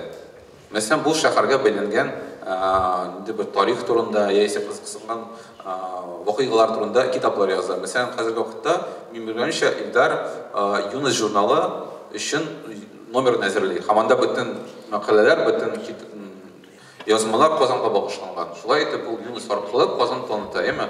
Бу мәсәлән, бу проект Метшин белән эшләгән инде, мен ул күп көч күргән Илдар буны кешене аңлатыр өчен Израильчка. Хәзерге вакытта мәсәлән, анда бер Мәскәү язучысы яши һәм аның нәтиҗәсендә бу бистә турында нидер жазма булырга тиеш. Шундый бер әйбер, мәсәлән, без тарих турында сөйләгәндә популяр туристика, туризм турында инде. Һәр мифы бар, әйме без Петербургка бармыбыз, нидер бер бинарны карга без Достоевский Петербургына барабыз, әйме. Яисә без бармыбыз Нью-Йоркка, безнең өчен ул теге Нью-Йоркның теге, мафиясы турында, әйме, безгә кызыксындыра. Һәрбер кеше эмоция өчен бара башка шәһәргә. Шулай ук Казанга һәм гомумән күп Россиядә булган шәһәргә шундый мифлар җитмәй. Безнең өчен ул бер тарих кына, тарих. Кеше гадәттә мин үзем экскурсовод булырга әйтә алам. Ул эмоция эзли. Һәм менә шундый эмоцияларны аларны язучылар бирә ала. Һәм язучылар гадәттә башка Казанга да, Пензага да, Касимовка барырга әзер, әйме. Һәм ул турыда әзергә язарга әзер, аларга мөмкинлекләр генә бирергә кирәк. Киләсе әйбер ул лекторий, мәсәлән, без үзебез лекторияны ачыклауда уздырабыз. Безгә гадәттә әйтәләр күп татар яшьләре, мәсәлән, без нәрсә үткәрергә телибез, ләкин безгә урын юк. Мин моны һич тә бер аңламыйм, бер кайчан да минем урын белән проблема булмады, чөнки һәрбер булган нидер бер музейда, яисә барда, ресторанда, кафеда, нидер бер ачык һавада кешегә бер активити кирәк, активность, әйме. Нәрсәдер булырга тиеш анда, кеше анда йөрсен дип инде. Һәм бу урынның хуҗалары анда барсаң, алар бик рәхәтләнеп сезне кабул итә. Мәсәлән, шуны аңларга кирәк. Мәсәлән, менә бу Чәк-Чәк музее Париж коммунасында урнашкан, әйме. Элек хәләтә аны менә шуларга булган инде. Хәзер вакытта менә шундый музей, Чәк-Чәк музее, аны хөкүмәт оештырмаган, аны бер-ике кеше оештырган, икесе дә татарча сөйләшмәй, әмма татарлар караганда күбрәк тә эшләрләр. Бу гадәти хәлгә аерылды. Алар берсе Рошания, ул Үзбәкстаннан килгән татар кызы инде. Әнисе анын Сулейманович дигән исеме, фамилиясын там, ул үзбәкчә сөйләшкән иде. Монда Казанга күчкәч татар телен өйрәнер өчен үзе татар телен өйрәнде дә, хәтта татар телен өйрәнде. Ире анын исеме фамилиясе Полосин. Һәм аны бер татарлар катнашы, бәлки беләсез, Али Полосин исемле шундый бер мусульман, ул бер туганы. Ул татарча сөйләшмәй булман, әйме. Ул шундый, барасы инде һәрбер русның татар эзе бар аның. Ләкин бик кайнап йөри менә татарлар өчен. Һәм без бу бинада Илдар белән үткәргән идек хәзер лекторий уздырабыз. Анда без татарлар турында бик кызыклы вакыйгалар, әйберләр турында сөйлибез. Мәсәлән, безнең соңгы лекция ул татарның мәхәббәт турында. Нәрсә ул татарча мәхәббәт, нәрсә ул гыйшык? Бик сәер тема. Вот сез анда эшкә керә башласагыз, сез теләсәң кешене җәлеп итәсез. Чөнки мәхәббәт ул универсаль бер. Татарлар гына кызыксындырмый ул. Безнең ул лекцияга гомумән бер 30% татар, 70% рус кеше килә. Чөнки аларның теләге зур, татарлар нәрсәдә белергә. Алар өчен татарлар шундый зур бер, шундый бер, белмим, муҗиза кебек. Әйме, алар якында яшиләр, ләкин алар турында бер нәрсә белмиләр. Һәм бу әйберне алар бик рәхәтләнеп тыңларга әзер. Тагын бер әйбер әйткәнчә, мин кабатларны айратмау тарихи маршрутлар, туристик маршрутлар. Кафеда булдыңызмы сезне? Телефон белән. Тагын бер әйбер менә сөйләдем айрат юкмы? Мәсәлән, Адмиралтействода бар шундый урын, ул фабрика Алафузова, шулай ана рус егете ясады. Ул Алафузов фабрикасын шундый бер төрле чаралар өчен, төрле эшмәкәрләр өчен булган урын дип эшләргә уйлый. Һәм анда гомумән безнең апалар, өлкәннәр килгән инде шул вакытта әйтәләр, монда ремонт юк дип инде, монда бер нәрсә үткәрергә ярамый дип инде. Ләммәсен әйтергә кирәк, хәзерге вакытта теләсәң инде бинада анда электричество, су булса, гомумән анда нәрсә үткәрергә була. Һәм менә мәсәлән, сез сорасагыз, Казандагы яшь кешеләрдән нигә алар Киров районына йөри, ягъни җиләкле бистәсенә, алар менә бундай урыннарга йөри. Аларны бу урын ничектер җәлеп итә, чөнки үзәктә андый урыннар юк. Шулай итеп, шул җиләкле бистраларны администрация биләре, алар хәзер вакытта русча әйткәндә запущенном состоянии, ничектер аларга җан керә башлады. Шулай ук, мәсәлән, зиратларны алсам, инде менә минем өчен Яңа Татар бистәсендә урнашкан зират, ул зур бер музей. Мен анда дусларны алып килгәндә, мен әйтәм, менә сез әгәр теләсәгез музыка турында белергә, менә безнең композиторлар бөтенесе исемнәр белән барасын да әйтәсең, әйме, менә монда. Әгәр дә мәсәлән, сул якка карасак, монда безнең Камал актерлары ята, әйме. факторлар турында сөйлесек. Улга бассаңда Тукай янында байтак язучылар бар, әйме? Һәм менә бу зират ул шундый инде бер некропольга әвелесе, ниһаят, әйме? Безнең шундый бер фикер иде, мондый аудио кит ясарга. Чөнки ул шулай бик күп чыгымнарны таләп итми, әйме? Син яздырасың информацияны, мәгълүматны һәм йөрисең зират буйлап һәм бер информация һәм ул һәр монда җирләнгән кеше турында нидер мәгълүмат бирә. Сез сөйләсез бит ничек моны кулланырга дип, сез татар зиратлары бар, шулай ук инде бер зират буенча кешегә бирәсең дә шул аудио гидне, яисә үз йөртәсең, әйме? Әгәр дә без тарихны югалткан идек, димәк без югалган тарих турында сөйләргә тиеш. Шулай ук ул тарих булып кала. Тагын безнең бер ничә шундый сәер идея бар иде, әлбәттә, мәсәлән, безнең зур теләк, безнең бар дустыбыз Эльмир Низамов, композитор, аның зур теләге татар театр, музыка театры ясарга. Чөнки, мәсәлән, сез беләсездер, бездә каршыда баскан опера балет театрында бер дә җирле татар опералары юк. Муса Җәлил исемле булса да ул, анда ике опера бар инде, гомер буена. Башкалары Италия белән Испаниядән. Һәм безнең хәзер вакытта, мәсәлән, күп композиторлар, алар шәһәрдә булып таралган, алар күп нәрсә язалар, теләкләре бар, аларны кешегә күрсәтергә, ә безнең теләге бар, без әйтәбез, әгәр дә кеше риза булса, мәсәлән, Мирдалатиевка барырга, ул театрны карарга, әйбәт әдәк санда төзик. Безнең бар бер дусларыбыз театр акт исемле, алар безнең өчен, мәсәлән, теге елны Пешән базарында спектакль куйганнар иде. Татар теленнән әлбәттә, Сөмбел Гафарованың бик булышта бер нәрсә аңламыйлар. Спектакль татарча була, русча. Мәсәлән, аларның Адмиралтействода театр акт исемле бер бинасы бар, һәм гомумән анда кеше барса, менә ул яисә Алафузов фабрикасына бара, яисә театрга бара инде. Тагын бер ничә әйбер, менә шуны әйтергә кирәк, иң зур байлык татар бистәләрендә ул бушлыклар. Менә иске татар бистәләрендә ярты биналар сүтелгән, бетерелгән. Яңа татар бистәсендә җиләкле гомумән шундый бер зур бушлык. Һәм ул бушлык яисә менә мондый хәлдә кала, анда бер көндә йөрми, яисә без анда төрле чаллар уздырабыз. Иске татар бистәсе инде безнең өчен шундый йортка әверелде, чөнки без анда Пешән базары үткәрәбез, Тәбриз Пешән базарында сөйләйбез. Гомумән, гомумән шундый безнең теге бөтен идеялар, безнең квинтэссенциясе шундый җыелмасы, әмма без бөтен әйберне, теләгән әйберне монда үткәрәбез һәм без күрсәтәбез бу татар җирлеге икәнлеген, һәм татар яшьләре бар икәнлеген, алар татарча сөйләшә икәнлеген, алар заманча фикерлиләр, һәм бу кешегә кызык икәнлеген күрсәтәбез. Һәм, мәсәлән, мин белмим, гадәттә башкандай татар шоулары юктыр да инде. Менә бу фото тагын бер ничә әйберне әйтим, безнең бар шундый проект, Бәркәсүнә шәһәрләрендә бар, Томсо Фест дип атала. Анда волонтерлар үз көче белән спонсорлар табып, инде иске йортларны яңгыладылар, буйлар. Мәсәлән, мин үзем Ульян Валентина урамында урнашкан бер йортны шулай төзәттем. Анда ул йортка 150 ел. Мин анда бер 2 ай атна йөргән идем, шулай буяу белән яңарттым.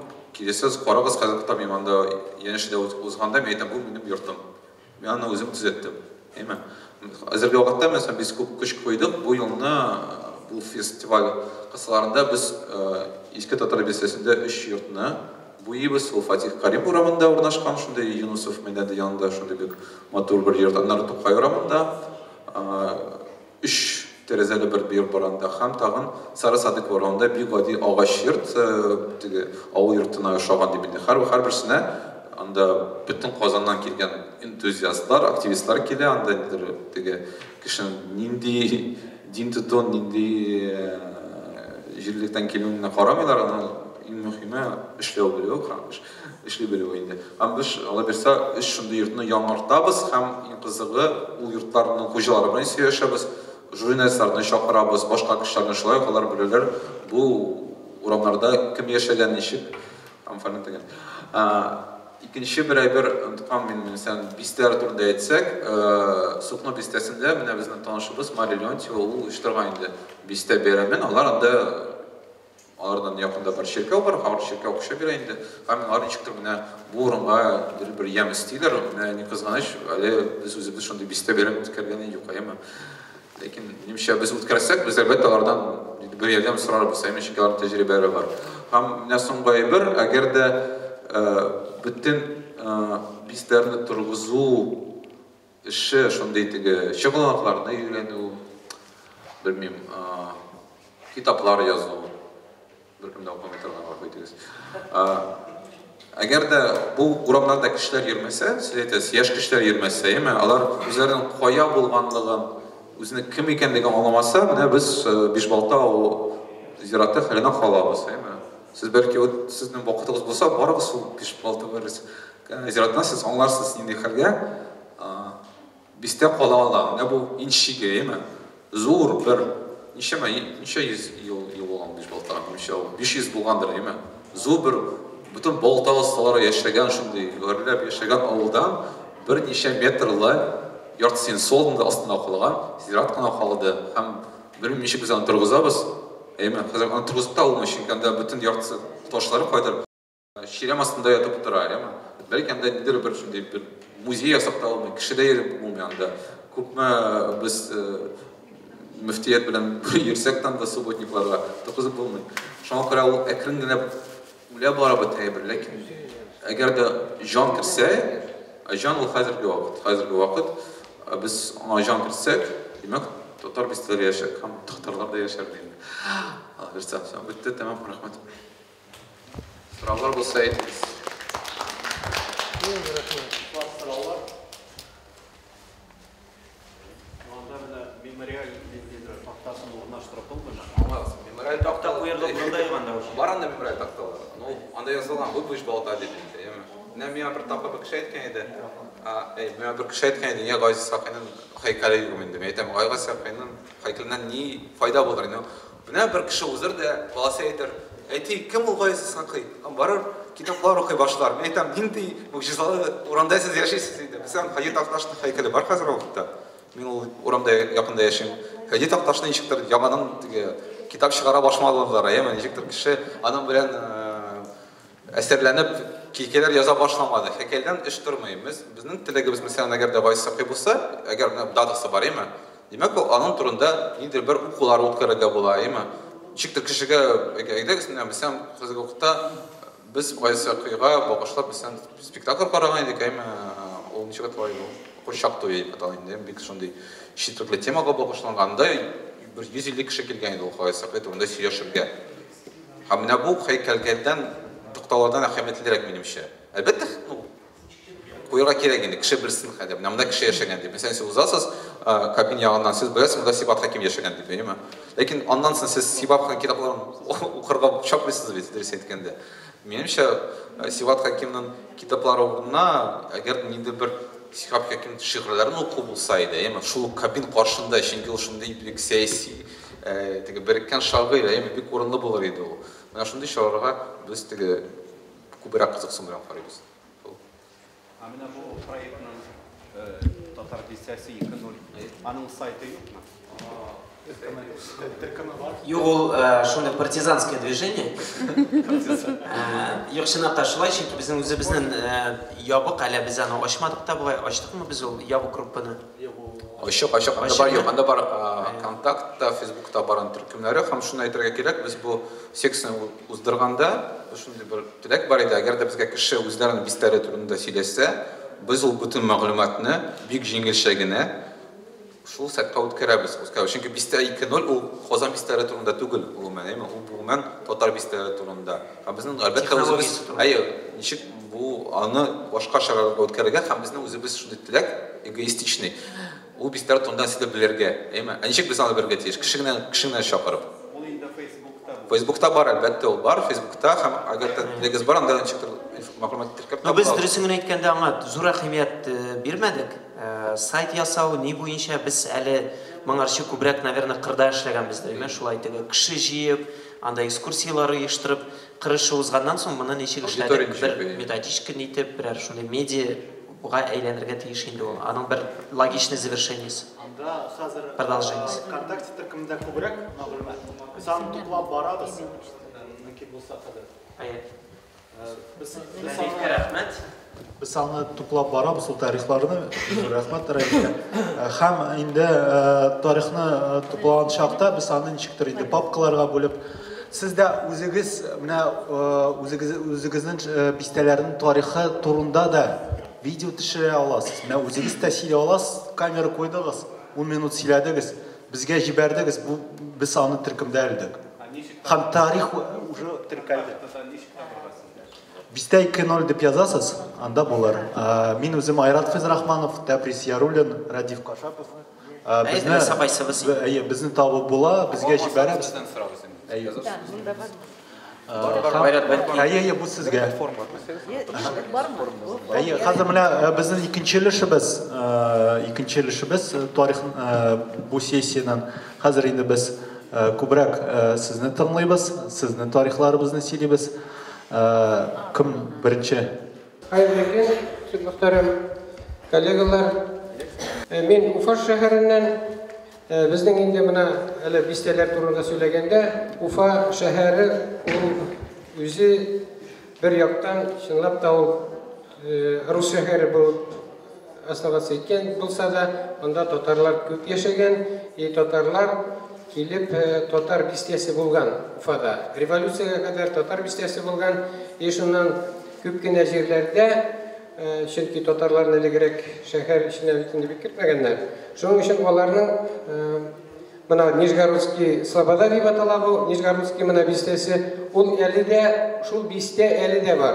Ул менә бер карасаң, Уфа шәһәреннән менә телецентр ягыннан аска төшеп китеп, Агыйдел буенда урнашкан.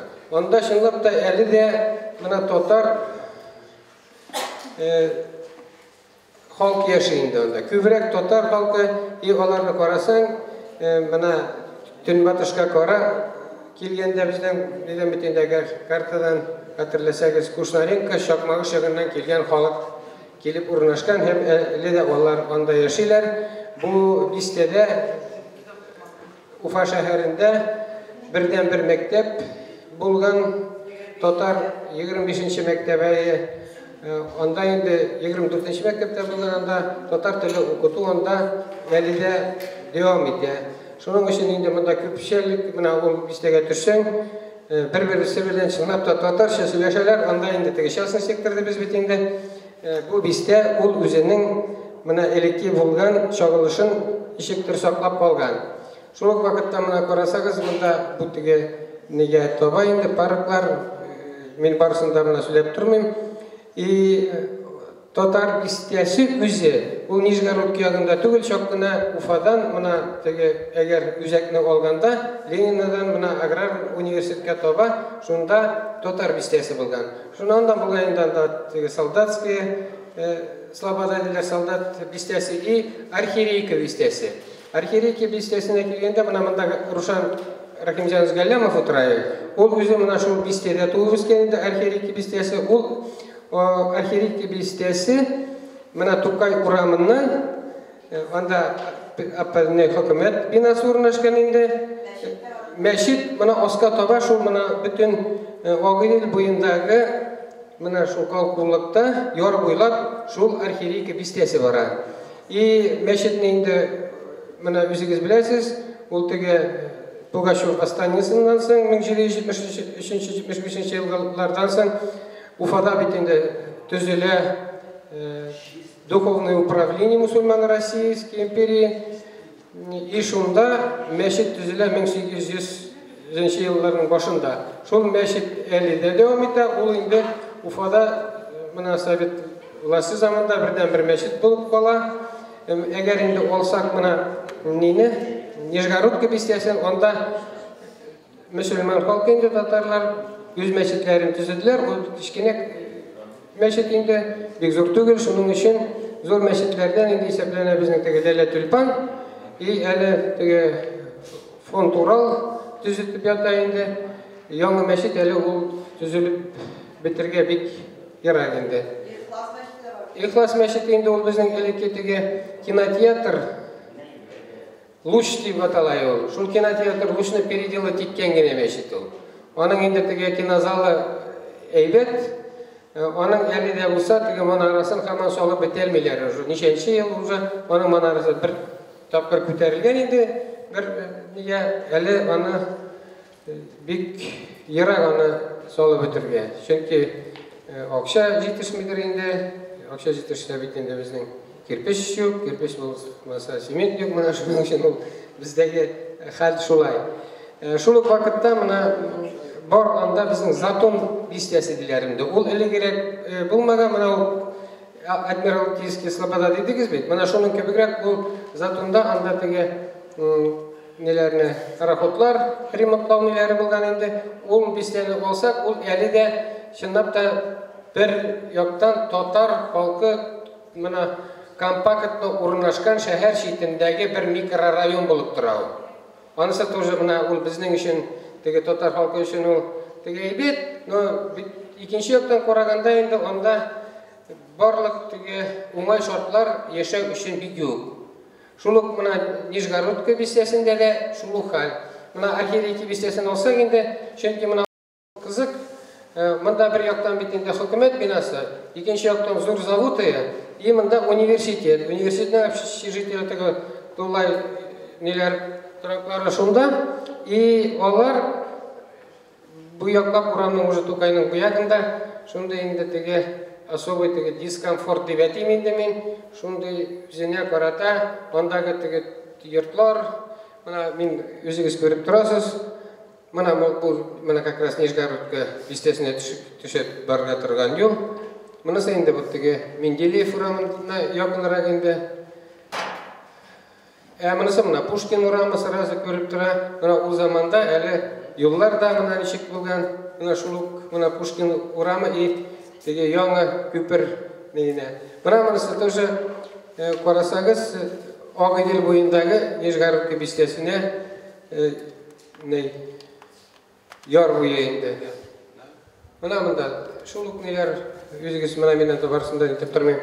Но шулық вақыттан мына қарасаң енді татар халқы Уфа шәһәрендә ол 300 меңнен артық, 27% деп есеплене енді оның бір өлішін енді ол теге татар халқын әр вақыт жазалар теге башқұртлар деп енді, чөнки мына қарай башласаң, біз аларны енді теге этнолингвистик яктан қарайбыз да, олардың туған тілдері, шулық башқұртның туған тілі бір яр 1/3 бар дегенде 30% тересі Уфа шәһәрендәге олар үзләренең туган телен татар теле дип атай.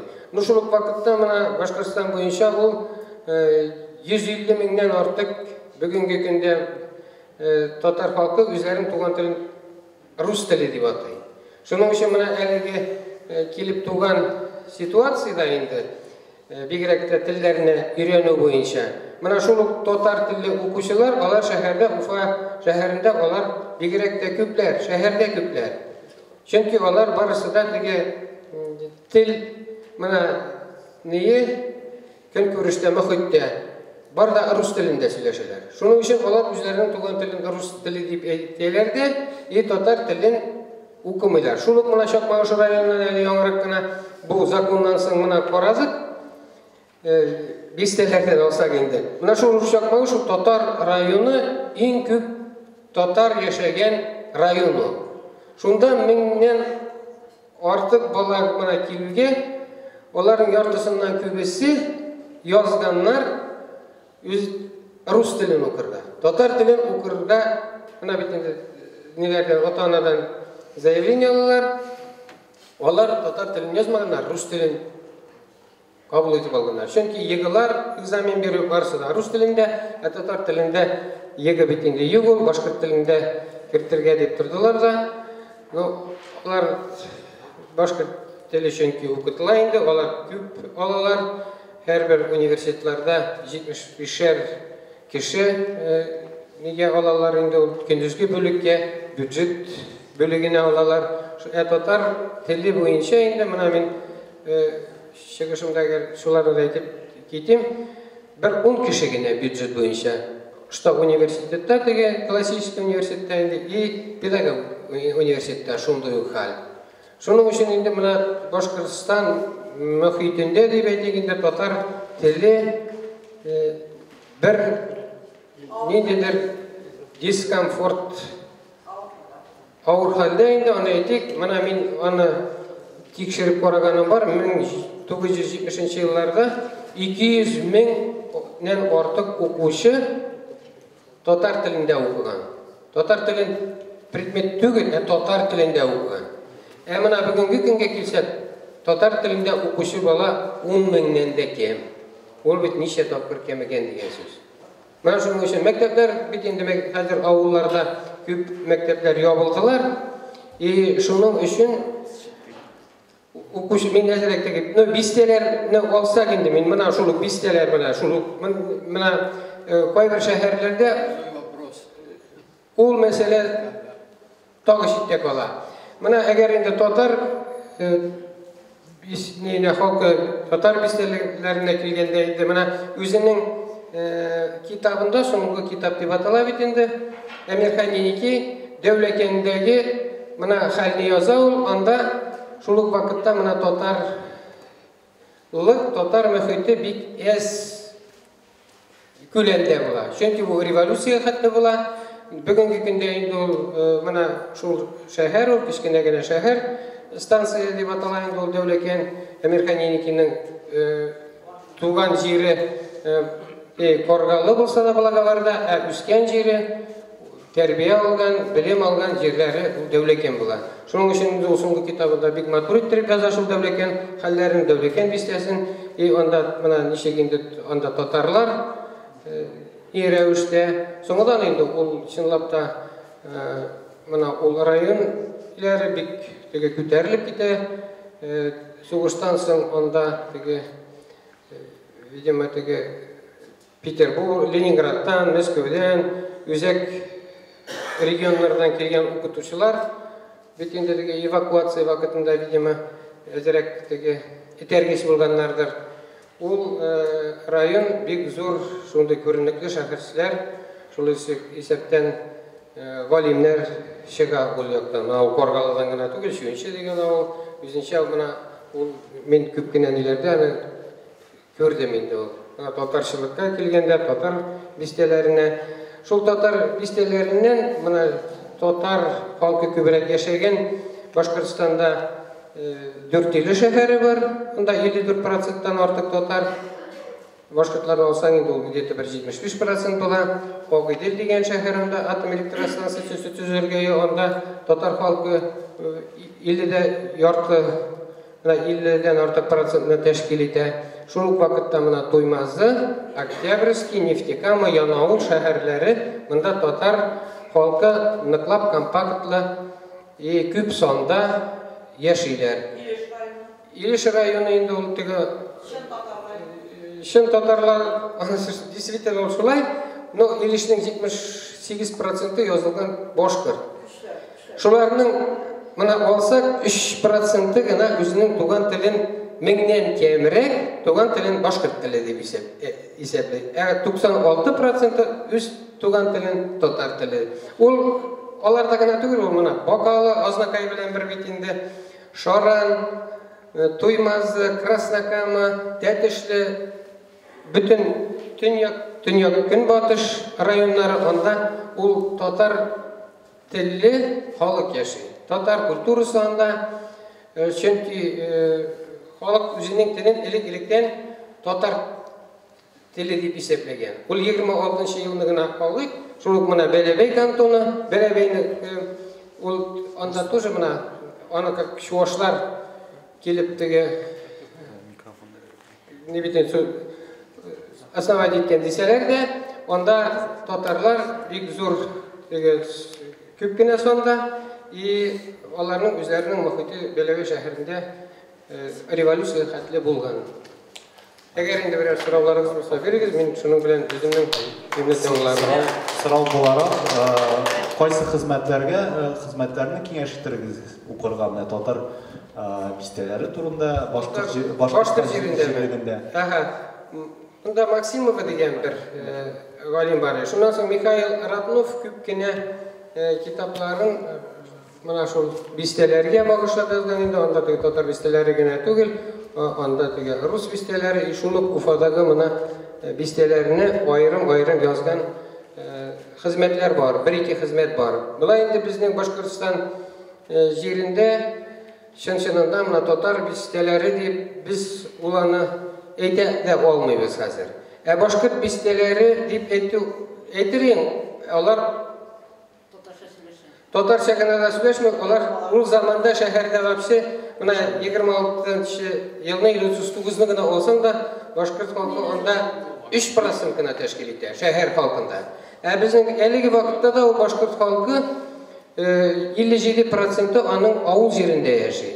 42% гына аның шәһәрдә тупланган. Әйтәбез бит инде аның күпчелеге 3тән 1 татарлар дип. Татар халкы Башкортстанда 59% шәһәрдә яши, 41% авылда инде. Авылда безнең моны бу төпчелек төньяк көнбатыш яклары, моны көнбатыш яклары бигрәк тә. Онда бит инде авыл хуҗалыгы, менә шул Илеш, Краснокама, Чакмагыш районнары, онда авыллар менә шәһәрләр юк. Шул Дүртөйледә Агыйдел, монда Октябрьский, Туймазы бит инде. Шуның өчен biz бу якта авыл хуҗалыгына күчешкән яклар, чынлап та анда игенчелек белән шөгыльләнәләр инде, күпчелек малчылык белән. Ул менә районнарда безнең менә ул бит инде Актаныш белән безнең чикләшә. Он заманында инде иң күп иген биргән районнар шул Илеш, Чакмагыш, Дүртөйле районнары була тора инде. Әле дә шулай ул. Bir нәтиҗә буларак мөмкин булса, менә сез буларак та бәлки үз фикерегезне әйтерсез. Беренчедән, менә әлбәттә бистәләребез ул мәхәллә янында барлыкка килгән, тупланган. Совет заманында әлбәттә мәчетләребезне җимергәннәр, мәхәлләләр беткән.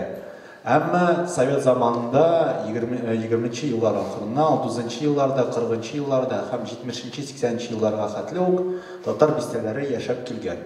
Һәм менә бу зур период эчендә әлбәттә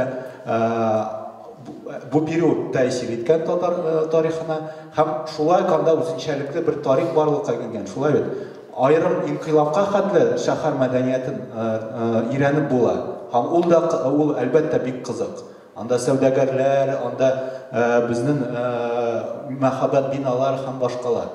Һәм шул вакытта Совет заманында онытмаска кирәк, һәм ул вакытта Совет заманында татар халкы шәһәрләребездә үз милләтен саклау механизмнарын булдырган.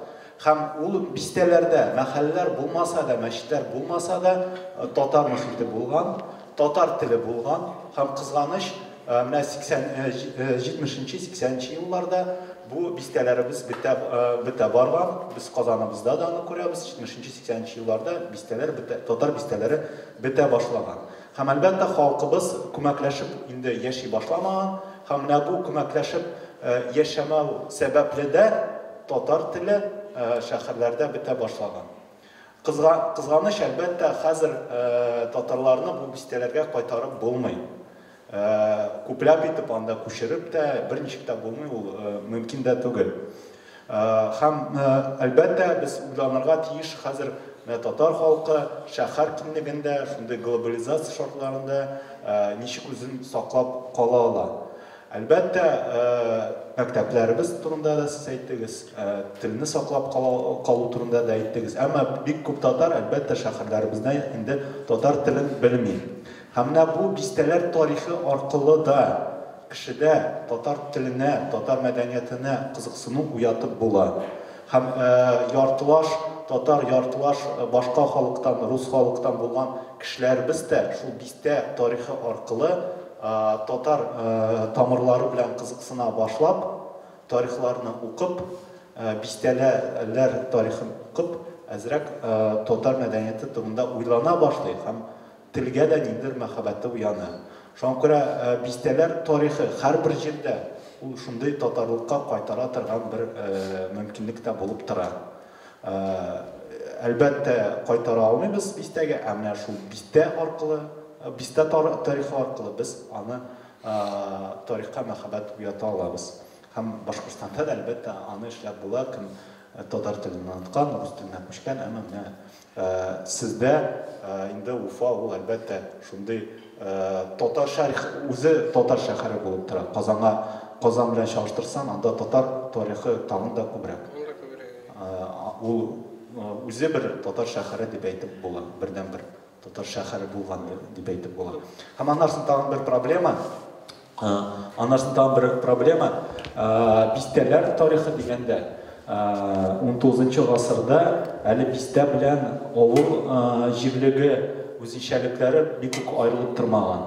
Көн күрешләре, бәлки шөгыльләре азрак аерылып торган, әмма көн күреше, мөхите бик үк авыл белән аерылып тормаган. Шуңа күрә кайсы бер зур авыл җирлегендә, менә сез Дәүләкәнне дә әйттегез, анда ул хәзер авыл дип санала, шулай бит? Шәһәр.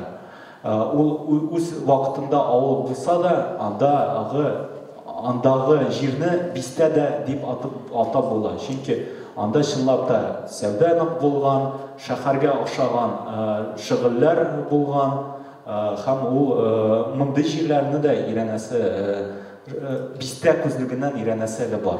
Авыл күзлегеннән генә түгел, бистә күзлегеннән, шәһәр тормыш күзлегеннән дә өйрәнеп була. Бик зур рәхмәт, сез гафу итәрсез, менә шундый нәтиҗәләр бәлки ясап китәрбез, сездә ниндидер бу сөйләгән әйберләрне барлап, сораулар бирергә оялмагыз. Хәзер üstəməginə kırtəmlik üçün deyəndə min turmuşum bilə Miyəkə rayonundan bunda şirəmə qalğalına. Turmuşum bilə Miyəkə rayonundan, bu benim üzümə bizim Miyəkə rayonunda көп millətli xalq. Birinci orunda indi Ruslar, ikinci orunda Tatarlar, üçüncü orunda Şuvaşlar, dördüncü orunda Başqırtlar. Şuna görə bizim məktəbdə, məsələn, benim üzümə bəxtimə qarşı bizni Tatar dilinə oxutdular, bik yaxşı oxutdular. Biz Qazan kitaplarını oxub istek. Biz Qazanğa aşıq olub Qazanını күрәсебез, килеп Qazanda oxuysыбыз, килеп Аллаға şükür bizning tiləklərimiz qabul oldu, Qazan Universitetini tamamladıq. Менә халыкның үзеннән дә тора инде ул күп вакытта дип әйтәм. Менә безнең районда мәсәлән башкортча укыту булмады, ни өчен дигәндә, безнең янда башкортлар булганлыктан, алар күренеп тора башкорт икән, аларны башкортча укыттылар, безне татарча укыттылар. Аннан соң Уфа турында сөйләгәндә, тагы бер бистәнең турга ярамый, ул Черниковка өлеше. Черниковка өлеше дә ул татарлардан гына торган. Ул үзе аерым бер шәһәр булган. Ул Черниковка хәзер инде ул Уфаның Орджоникидзе һәм Калинин районнары булып тора, кушылдылар инде алар бергә. Менә шунда да безнең татар тарихы бик күп. Инде теге Дәүләкәнгә килгәндә, Дәүләкәннән бик күп күренекле кешеләр чыкканнар. Мәсәлән, беренче сәламәтлек саклау министры да аннан чыккан, язучылар, ниләр бүтән кешеләр чыкканнар. Гомумән Башкортстан татар тарихы өчен бик күп кешеләр биргән шундый үзенчәлекле безнең генә алыгыз. Зилә Сунгатуллина безнең Башкортстаннан бит инде. Римзил Вәлиев Башкортстаннан, Зилә Вәлиева Башкортстаннан, безнең Хабдулла Тимиргалиев безнең Башкортстаннан. Барсын да санамагыз инде, ато шексез буласыз. Безнең Башкортстан бик тарихлы һәм бик матур татарга хезмәт итә торган үзенчәлекле җир. Рәхмәт. Ижау бик теләгән иде менә, ике тапкыр сорадылар инде. Ижау чыгыгыз инде, әйдәгез. Хәзер сораумы? Сыравмы, чыгышмы? Юк, минем кисәт искәрмә бар иде. Һәм чыгыш мөмкин булса. Алай булса искәрмә. Ижауга сүз бирик инде, ато ике тапкыр сорадылар, гафу итегез менә. Әйдәгез, рәхим итегез, монда чыгасызмы, урыннан сөйлисезме ничек? А можно без микрофона? Микрофонсыз начар ишетеләчен. Если стойканы бирә. Давайте лучше со стойкой. Миңа бик уңайсыз шундый яшь егетләр шундый матур итеп татарча сөйлиләр. Миңа рус телендә сөйләргә туры килер, гафу итегез. Ижау турында. В России город Ижевск чаще всего знают как город, выпускающий ижевские ружья, связывают с именем конструктора стрелкового оружия Калашникова, по мотоциклам Иж, автомобилям Москвич. Сейчас Ижевск – один из крупнейших центров страны по производству продукции оборонной и космической промышленности. Ижевск был основан в 1760 году как железоделательный завод графом Петром Ивановичем Шуваловым на земле татарского князя Кутлу Мухаммеда Тевкелева, основателя города Челябинска. Челябинцы это знают, да? Татары принимали самое активное участие в становлении Ижевска как завода, так и города. Если в 1887 году в Ижевске проживало 570 татар, то сегодня татарское население Ижевска составляет около 70 тысяч человек. Татарская слобода, как в Ижевске называют татарскую слободу, Татар-базар, располагается в Ленинском районе города. Большая часть слободы – это частные дома, частный сектор. Еще в XVIII веке татарам было дано разрешение на поселение в Заречной, самой неблагоустроенной части Ижевска, которая весной и осенью подвергалась наводнениям. Татары сумели превратить болотистый район в восточную сказку. Первыми в Ижевске развели сады фруктовые, основали фруктовые и кондитерские лавки, а свои дома покрыли искусной резьбой и раскрасили. В годы индустриализации страны место татарской слободы понадобилось под цеха металлургического завода. И татарская слобода переместилась с берегов реки Иш на южные высоты, где сейчас и располагается. В Старом Ижевске ценили татар, трезвых и честных работников, о чем даже говорится и в архивных документах. Администрация завода шла навстречу мусульманам, выстроила мечеть в татарской слободе. На время религиозных праздников мусульман пораньше отпускали с завода. Татары до революционного Ижевска – это учителя и врачи, торговцы и ремесленники, оружейники и столевары, подрядчики, миновщики, портные. Первым военным врачом Ижевского военного гарнизона был доктор Габдель-Кафи. Его потомки и сегодня проживают в Ижевске, вот уже более 200 лет, с честью продолжают носить фамилию Габдиковых. Доктор Габдель-Кафи лечил не только служащих гарнизона, но и жителей Ижевска. Очень много интересных людей Старого Ижевска, о которых можно говорить долго. Например, печник Каримов прославился своим мастерством, этот человек, настолько, что снискал такой авторитет и уважение среди ижевчан, что подписывал рекомендации желающим поступить на службу на ижевские заводы. Неважно, татарин к нему, удмурт придет или русский, он подписывал рекомендации, и его рекомендации очень внимательно рассматривались администрацией завода. Башировы, династия Башировых, основатель фамилии Мухаммедша Баширов, 1862 года рождения. Как в архивных документах про него говорится, высококвалифицированный штыковых дел мастер Ижевского оружейного завода. Надо сказать о том, что одна берданка требовала при производстве 963 фензеля. Требовалось 963 операции, то есть на каждой операции стоял свой мастер. Так вот, Мухаммедша Баширов за долголетний усердный труд дважды был награжден медалями и парадным кафтаном. Парадный кафтан, его еще называют царским кафтаном, он считался высшей наградой оружейников в то время в царской России. А в советское время Мухаммедша Баширов был удостоен высокого звания Героя социалистического труда. То есть человек остается во все времена, и в царское время, и в советское время. Неважно, как меняется строй, остается верен своему призванию. И таких мастеров было очень много. Подрядчик Исламгуль Искаков владел большим гужевым транспортом, подвозил уголь на ижевские заводы, построил трехклассную школу для детей всех сословий, ежегодно ремонтировал ее, снабжал всем необходимым. Шакар Якупова, владелец завода фруктовых вод. Гильфан Валиев, владелец фотосалона. Габсадык Абдрафиков, один из главных сборщиков кожевенного сырья в Ижевске. Торговцы мясопродуктами, владельцы пекарен, Арсланов и Ханов даже в смутное революционное время без всяких сбоев поставляли населению горячий хлеб.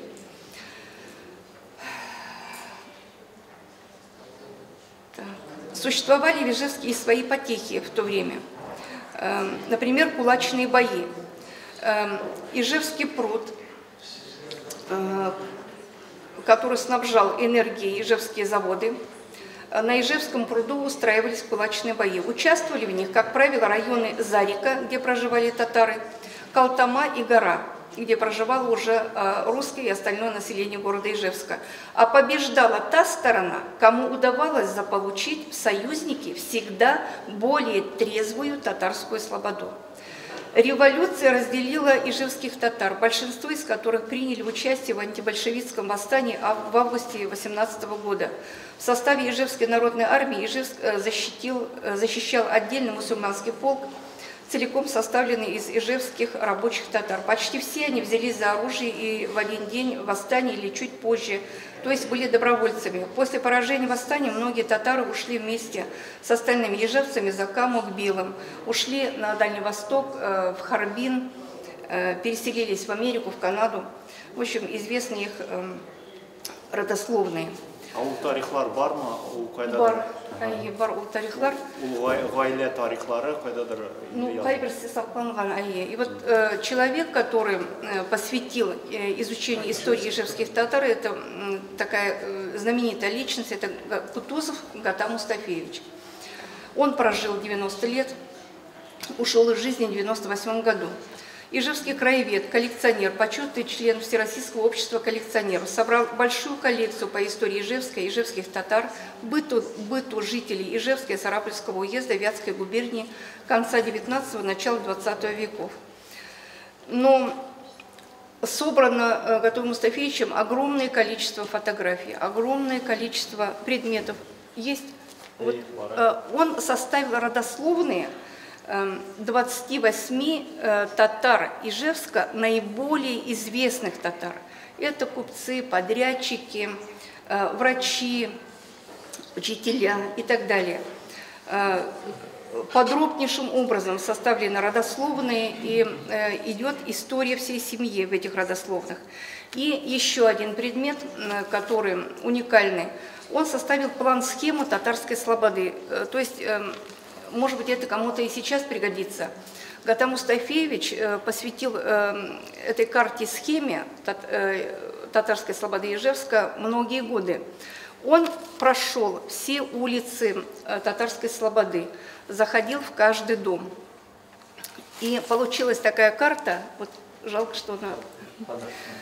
Получилась такая карта, в которой указан каждый дом, подписан владелец этого дома, и значок стоит того инструмента, чем был занят этот человек, проживающий в данном доме. То есть огромный труд. Показана татарская слобода, отдельная карта, схема, и карта-схема Нагорной части Ижевска. То есть целиком весь дореволюционный Ижевск, абсолютно со всеми домами, со всеми зданиями и фамилиями, именами тех людей, которые в этих домах проживали. Ну, может быть, и не дойдем уже, да? Так. Да, там есть карта. Там есть. Там ниже она, ниже еще. Ниже. Ага. Еще ниже, да. Ну, презентация, прошу прощения, она просто набросана. Извините, потому что времени не было. Так. Угу. Ну, это над могилой. Девушка, а где можно приобрести эту книгу? Нету такой книги, к сожалению. Так вот, по поводу этой книги, которая уже долго вынашивается, чтобы воплотить мечту Гаты Мустафеевича, издать родословные татар Ижевска и вот эту карту-схему татарской слободы. И мы надеемся, что у нас это получится.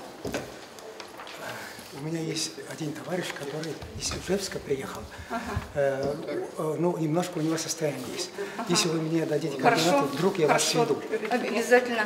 И еще хотелось бы сказать об одной личности. Это, может быть, вы знаете еще, помните его. Это Масхут Вахитович Гаратуев. Это первый президент Татарского общественного центра Удмуртии. Так вот, несколько слов о нем. Чего добился Татарский общественный центр под руководством Масхута Вахитовича Гаратуева. Была открыта татарская гимназия, татарские классы в школах Ижевска, в детских садах татарские группы.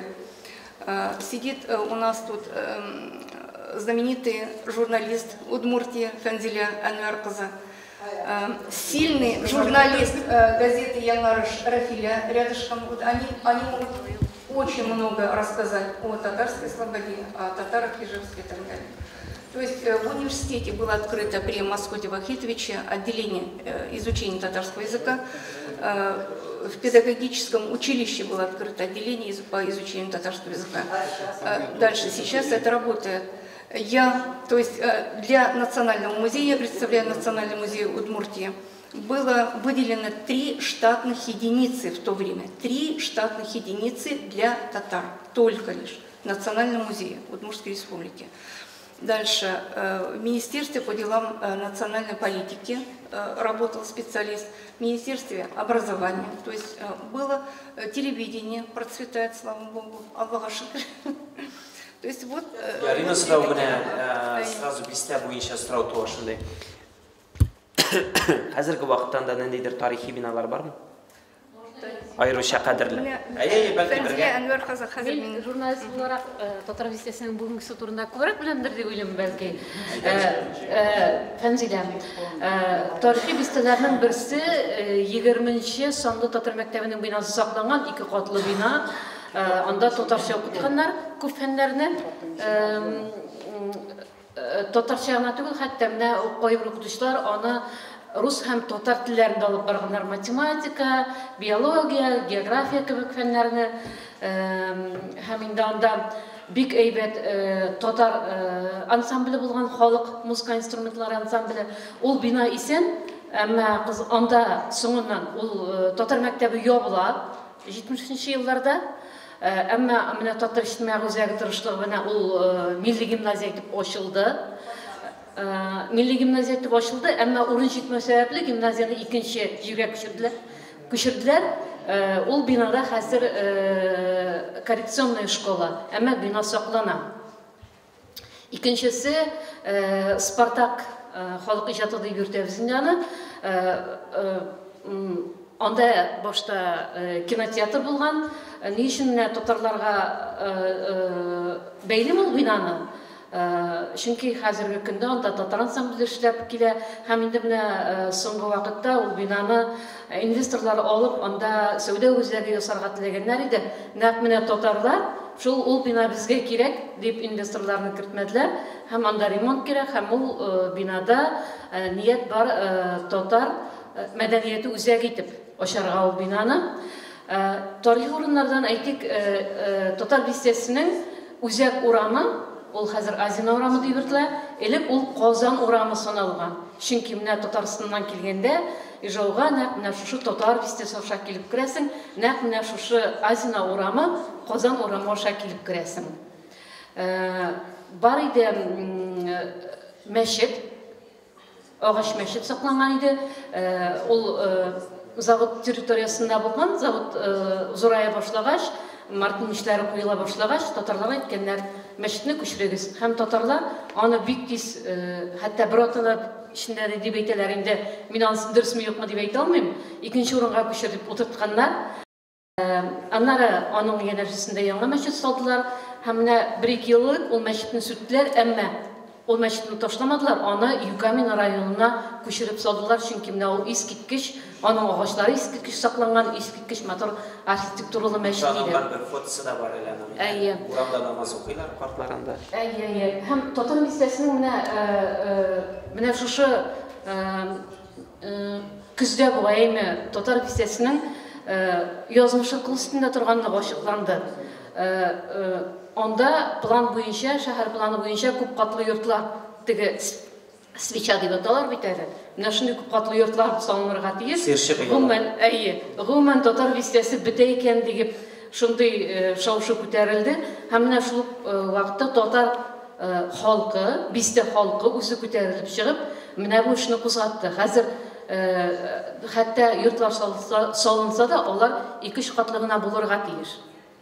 Менә шундый карар кабул ителде кебек, әмма татар бистәсенең язмышы ничек булыр, анысы билгеле түгел. Әмма менә бездә халык шундый актив. Бездә халык әле татар бистәсен яклый, бездә әле халык татар бистәсен саклый дип әйтергә була.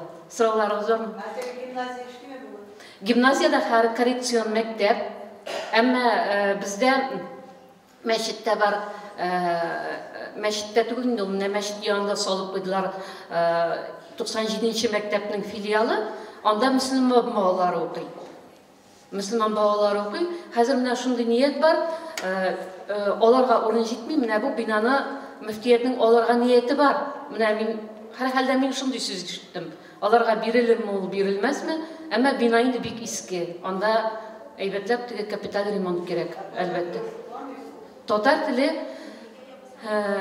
Milli компонентлы гимназияда оқытыла, отнасына 2 сағат татар тілі, 1 сағат әдебиет оқытыла.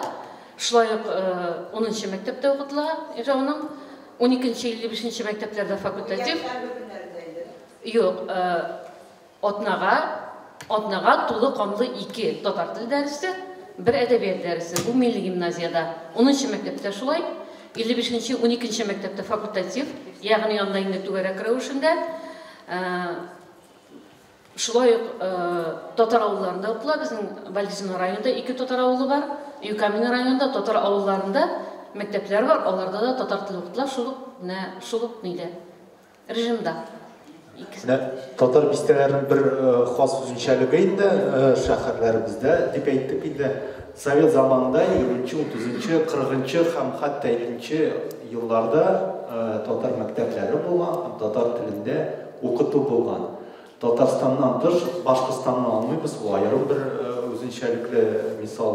Менә Ижауда булган, минем белгәнемчә 60-нчы еллар ахырына кадәр татар телле мәктәп булган. Кызганыч ул әлбәттә Совет дәүләтенең бер сәясәте дә булган. Ата-аналар да ничектер үзләре рус теленә күчергә теләгәннәр балаларны, ул капма-каршы процесс бар аны. Әлбәттә аны өйрәнәсе бар.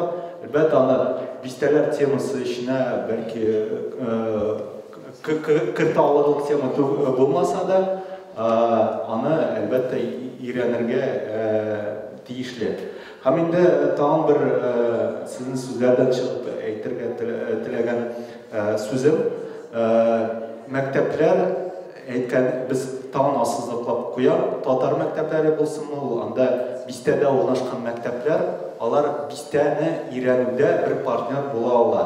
Чөнки укытучылар, хәзер укучылар өчен проект дигән нәрсә бар, һәм укучылар проект фәнни эшне яза ала, бу нигезендә, бу мәгълүмат нигезендә.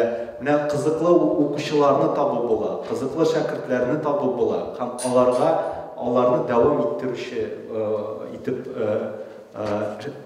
алардан дәвам иттерүче дәвамчы ясап була. Кызыктырып инде әлбәттә. Һәм инде әлбәттә укытучылар алар үзләре шундый һәрвакыт ул мәктәпләрдә кызыксынучан укытучылар була, аларны да инде партнерлар итеп алып татар бистәсе темасын өйрәнү була. Без әле кызганыч алай эшләмәдек, бәлки сезгә андый мөмкин. Мин тагы 2 генә татар бистәсенә өстәп шуны үстим. Бездә Муса Җәлил урамы бар. Бездә Муса Җәлил исемендә китапханә бар, шул татар бистәсендә урнашкан. Шул татар бистәсендә урнашкан 10-нчы мәктәптә Муса Җәлилнең музее бар. Ул инде бик узак еллар менә Муса Җәлил оклангач шул мәктәптә ачыла, ул музейны хәзергә кадәр эшләп килә. Һәм шулай ук бездә милли компонентлы бер дигән балалар бакчасы бар. Улар шул ул татар бистәсендә. Анда рус балалары да йөри, бер дигән итеп менә балаларны татар теле белән тәрбиялиләр. Бездә татар бистәсе шулай. Карагыз, Ижау димәк, менә сездә күпме татар бар. Күпме әле татар инфраструктурасына карата булган оешмалар бар. Менә алар өчен бәлки ул татар бистәсе темасы кызык булырга мөмкин. Аерым лектория буларак, экскурсия буларак. Әгәр дә мин уйлыйм, Ижауда экскурсия булганса татар бистәсе дип күпләп кеше килер. Музей хезмәткәрләре бар, мәгълүматлар бар, тик старталарга гына кирәк. Без моны инде башыбызга салып куйдык, рәхмәт. Ярый, Ижау нәрсәсе белән аерыла, күп җирдә беткән бистә, яисә анда декоратив калган, Ижауда ул әле дә яши торган чын татар бистәсе. Менә шуның белән аерылып тора. Чыгыш теләгән идегез, Сездән сораумы? Сорау. Бер-ике сүз генә әйтәм. Юк, әйдәгез, менә алган сүз сорау. Чиратларны әйтик. Рәхмәт. Сезгә ничек монда булмаймы? Әйдәгез. Сарытау губернасында 20-нче гасырның башында 100 мең татар кешесе яшәгән, 60 татар авылы булган, 60-нан артыграк. Һәм безнең Саратов шәһәрендә өязләр, үзәкләре Кузнецк, Хвалынск, Пугачев, Царицын шәһәрләрендә шулай ук татар бистәләре булган. Мин шуны әйтеп китәр идем, татар бистәләре алар төрле вакытта барлыкка килгән. Шуны безгә тарихны өйрәнгәндә күздә тотарга кирәк. Менә Пугачев шәһәрен алсак, анда татар бистәсе Мишетный Слобода дип әйтәләр. Мишетный Слобода татар бистәсе ул шәһәргә хәтле ук барлыкка килгән һәм Николаевск шәһәре Самара губернасының үзәге шушы татар бистәсе урнысында килеп урнашкан һәм үсеп киткән. Ә менә инде Саратовны алсак, бездә киресенчә башта рус шәһәре әлбәттә үсеп китә, аннан соң 19 гасырның 20-30 елларында әкрен генә татарлар җыела башлый. Башта шәһәрнең читендә әлбәттә урыннары була, городской валның читендә, Глебуш аврак дибез без, ул урынны шул авракның ике ярында.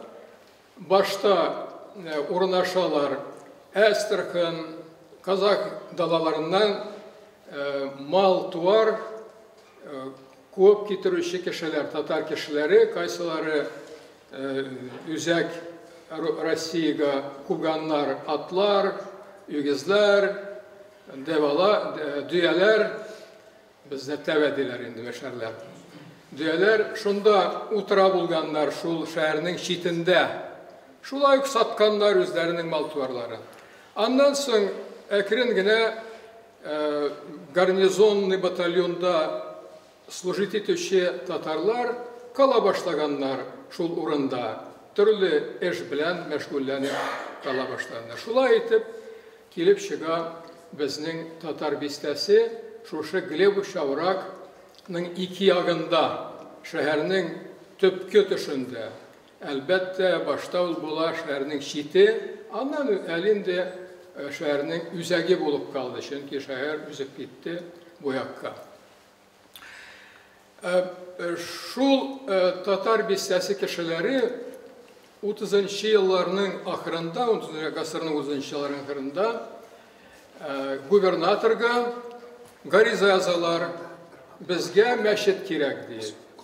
Һәм шушы мөрәҗәгатькә губернатор рөхсәт бирә, һәм мулла килә Пәндәлгә авылыннан, Мурза гаиләсеннән, Йонгалышев Зәйнетдин Беккулович, һәм шуннан китә безнең мәчетнең тарихы.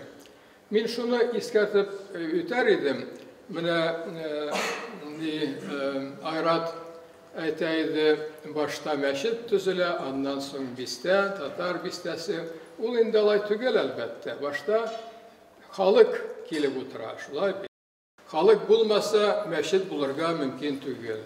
Шуңа күрә бездә башта уешкан бер 200-300 ревизский душ дибез инде ир кешеләр, шуннан соң рөхсәт бирелә мәчет төзергә. Һәм мәчет төзелә 40-нчы елларда, 19 гасырның, шуннан китә үсеп. Шундый ук история Хвалынский һәм Царицын шәһәрләрендә. Әлинде безнең хәзерге заманга килгәндә, әлбәттә, бу бистәләр хәзер инде бик аз беленә шәһәрнең йөзендә, аларның эзе бик аз калды. Чөнки бу бистәләрнең халкы, руслар, башка милләт кешеләре белән тулды. Күп кенә татарлар ул бистәләрдән китеп чыкты. Менә без китап яздык күптән түгел. Саратовские татары в Российской революции дигән. Шул китапны язганда безгә очрады рус татар мәктәбен оештыручы Юскаев, Бурхануддин Сулейманович деген Казан татар укытучылар мәктәбенең выпускнигі Юскаев. Аның өйін таптык. Анда бардык, әмма ул өйдә уже татарларның не юк уже. Иседә юк, чөнки руслар, ничә уже поколение, значит, шул татар бистәсендә алышынган. Шулай итеп, бистәләр, әлбәттә, татар бистәнең тарихы бик кызыклы, һәм аны язу бик кирәк. Ничек тә булса, чыннан да бу бистәләрнең тарихында түгел, безнең инде хәзер баргач, мин обязательно ничек тә булса җиткерергә тырышырмын яшьләребезгә, бистәнең тарихын язырга мөмкин, аның материаллары бар архивта. Әмма ләкин бу бистәнең ничек тә булса чыннан да жан өрергә татар бистәсенә. Менә егетләребез бик матур безгә бирделәр киңәшләр, бик кызыклы, хотя бы азын гына безнең инде Саратта хәзер 15 мең татар яши, бик күп түгел халкыбыз. Шулай булса да, аз гына булса да, без бу эшне башкарырга тырышырбыз. Безгә бу эшне бик кирәк эшләргә. Татар авылларының тарихын әлбәттә язу зарур эш. Шулай ук менә мин инде уйлап тора идем бу турыда, хәзер менә катнаштык бу сөйләшүдә. Чыннан да бу бик кирәкле эш, бистәләрнең тарихын да язу. Шәһәр татарларының да тарихын язу, белү өчен ки хәзер татарлар шәһәрләрдә күбрәк яши. Һәм шунда тип үтәр идем. Менә бездә шәһәрләрдә татар телен саклап калу өчен безгә кирәк зур, яхшы мәгариф мәдәни үзәкләре ачу, татар йортлары булдыру. Бездә белмим кая ничек, төрлечә әлбәттә ижауда, наверное, яхшырак положение. Саратовда ул юк. Хотя безнең гимназиябыз яхшы эшләп килә, шул ук татар бистәсендә урнашкан. Мәчет бик зур, матур бар. Детский сад дибез инде татар компоненты белән. Әмма ләкин татар йорты юк. Кайсында татарлар җыелырлар иде, үзләренең телләрен өйрәнәләр иде, воскресный мәктәп булыр иде, кичкенә генә булса да укухана или китапхана, һәм башка чаралар. Менә шул эшләрне безгә ничектер бергәләп эшләргә кирәк. Рәхмәт.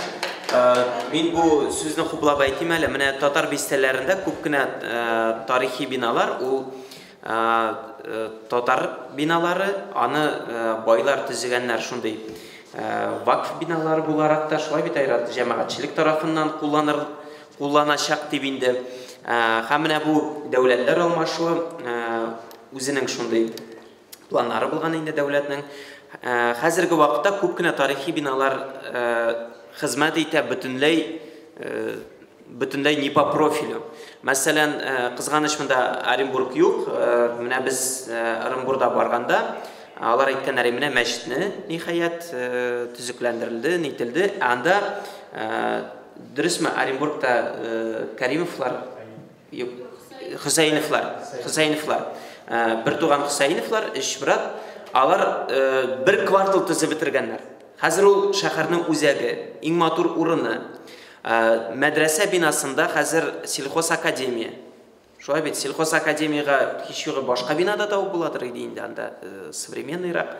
Анда менә ярылып ята шушы тарихи биналар, безнең тарих белән бәйле урында бер татар үзәге. Менә ул сорала, һәм ул безгә шушы бабалар тарафыннан, безнең татар байлары тарафыннан җәмәгатьчелеге өчен калдырылган милек, ул җәмәгатьчелеккә хезмәт итәргә тиештә. Ул аның, ул ничек әйтим инде, очевидно, шулай бит. Юридик проблемалар алар күп. вакыфны менә чиркәүләр кайтарыла, мәсәлән, Федераль закон буенча. Федераль закон буенча. Мәчетләр дә кайтарыла. Вакыф милеге буенча әле төгәл мәгълүмат юк. Менә калса, аны менә теге юридик яктан мөфтиятләр белән эшләп, вакыф милеген ничектер кайтару турында уйланырга. Мин уйлыйм, вакыф ул мөфтият белән генә бәйле түгел. Ул вакытта бит аерылгысыз булган. Аны кемнең көче җитә, дәрте җитә, минемчә анда һәр урында аны сөйләшеп эшләп була. Безгә хәзер менә татар үзәкләре күп төбәкләрдә бар бит инде, шулай бит. Культурный центрлар ниләр бирәләр, ниндидер бина, инде ул 90-нчы елларда бирелгән биналар. Шулай ук татар гимназиялары 90-нчы елларда ачылган. Аны былай да кичкенә биналарда биргәннәр. Иске биналарда ул. Мин үзем дә шушындый гимназиядә, Восстаниедә укыдым, Галимҗан Ибраһим исемендәге. Менә бу бистәгә дә җан кертер иде. Һәм безнең тарихи биналарны да яңа эчтәлек белән туландырыр иде. Менә монда бик зур үтенеч матбугат чараларыннан чыгыш ясаучылар тулысы белән гафу итәрсең дә регалияларын белеп бетермибез. Фританиевич, фамилиягыз Рашидов, фәннәр, тарих фәннәре докторы, профессор, Сарытау университеты. Сарытау университеты. Хәзер бирәбез. Алда ясаган чыгыш ясаучылар турында әйтеп китәм. Ижау, сез хәзер Ижауда белән чыгыш ясадык.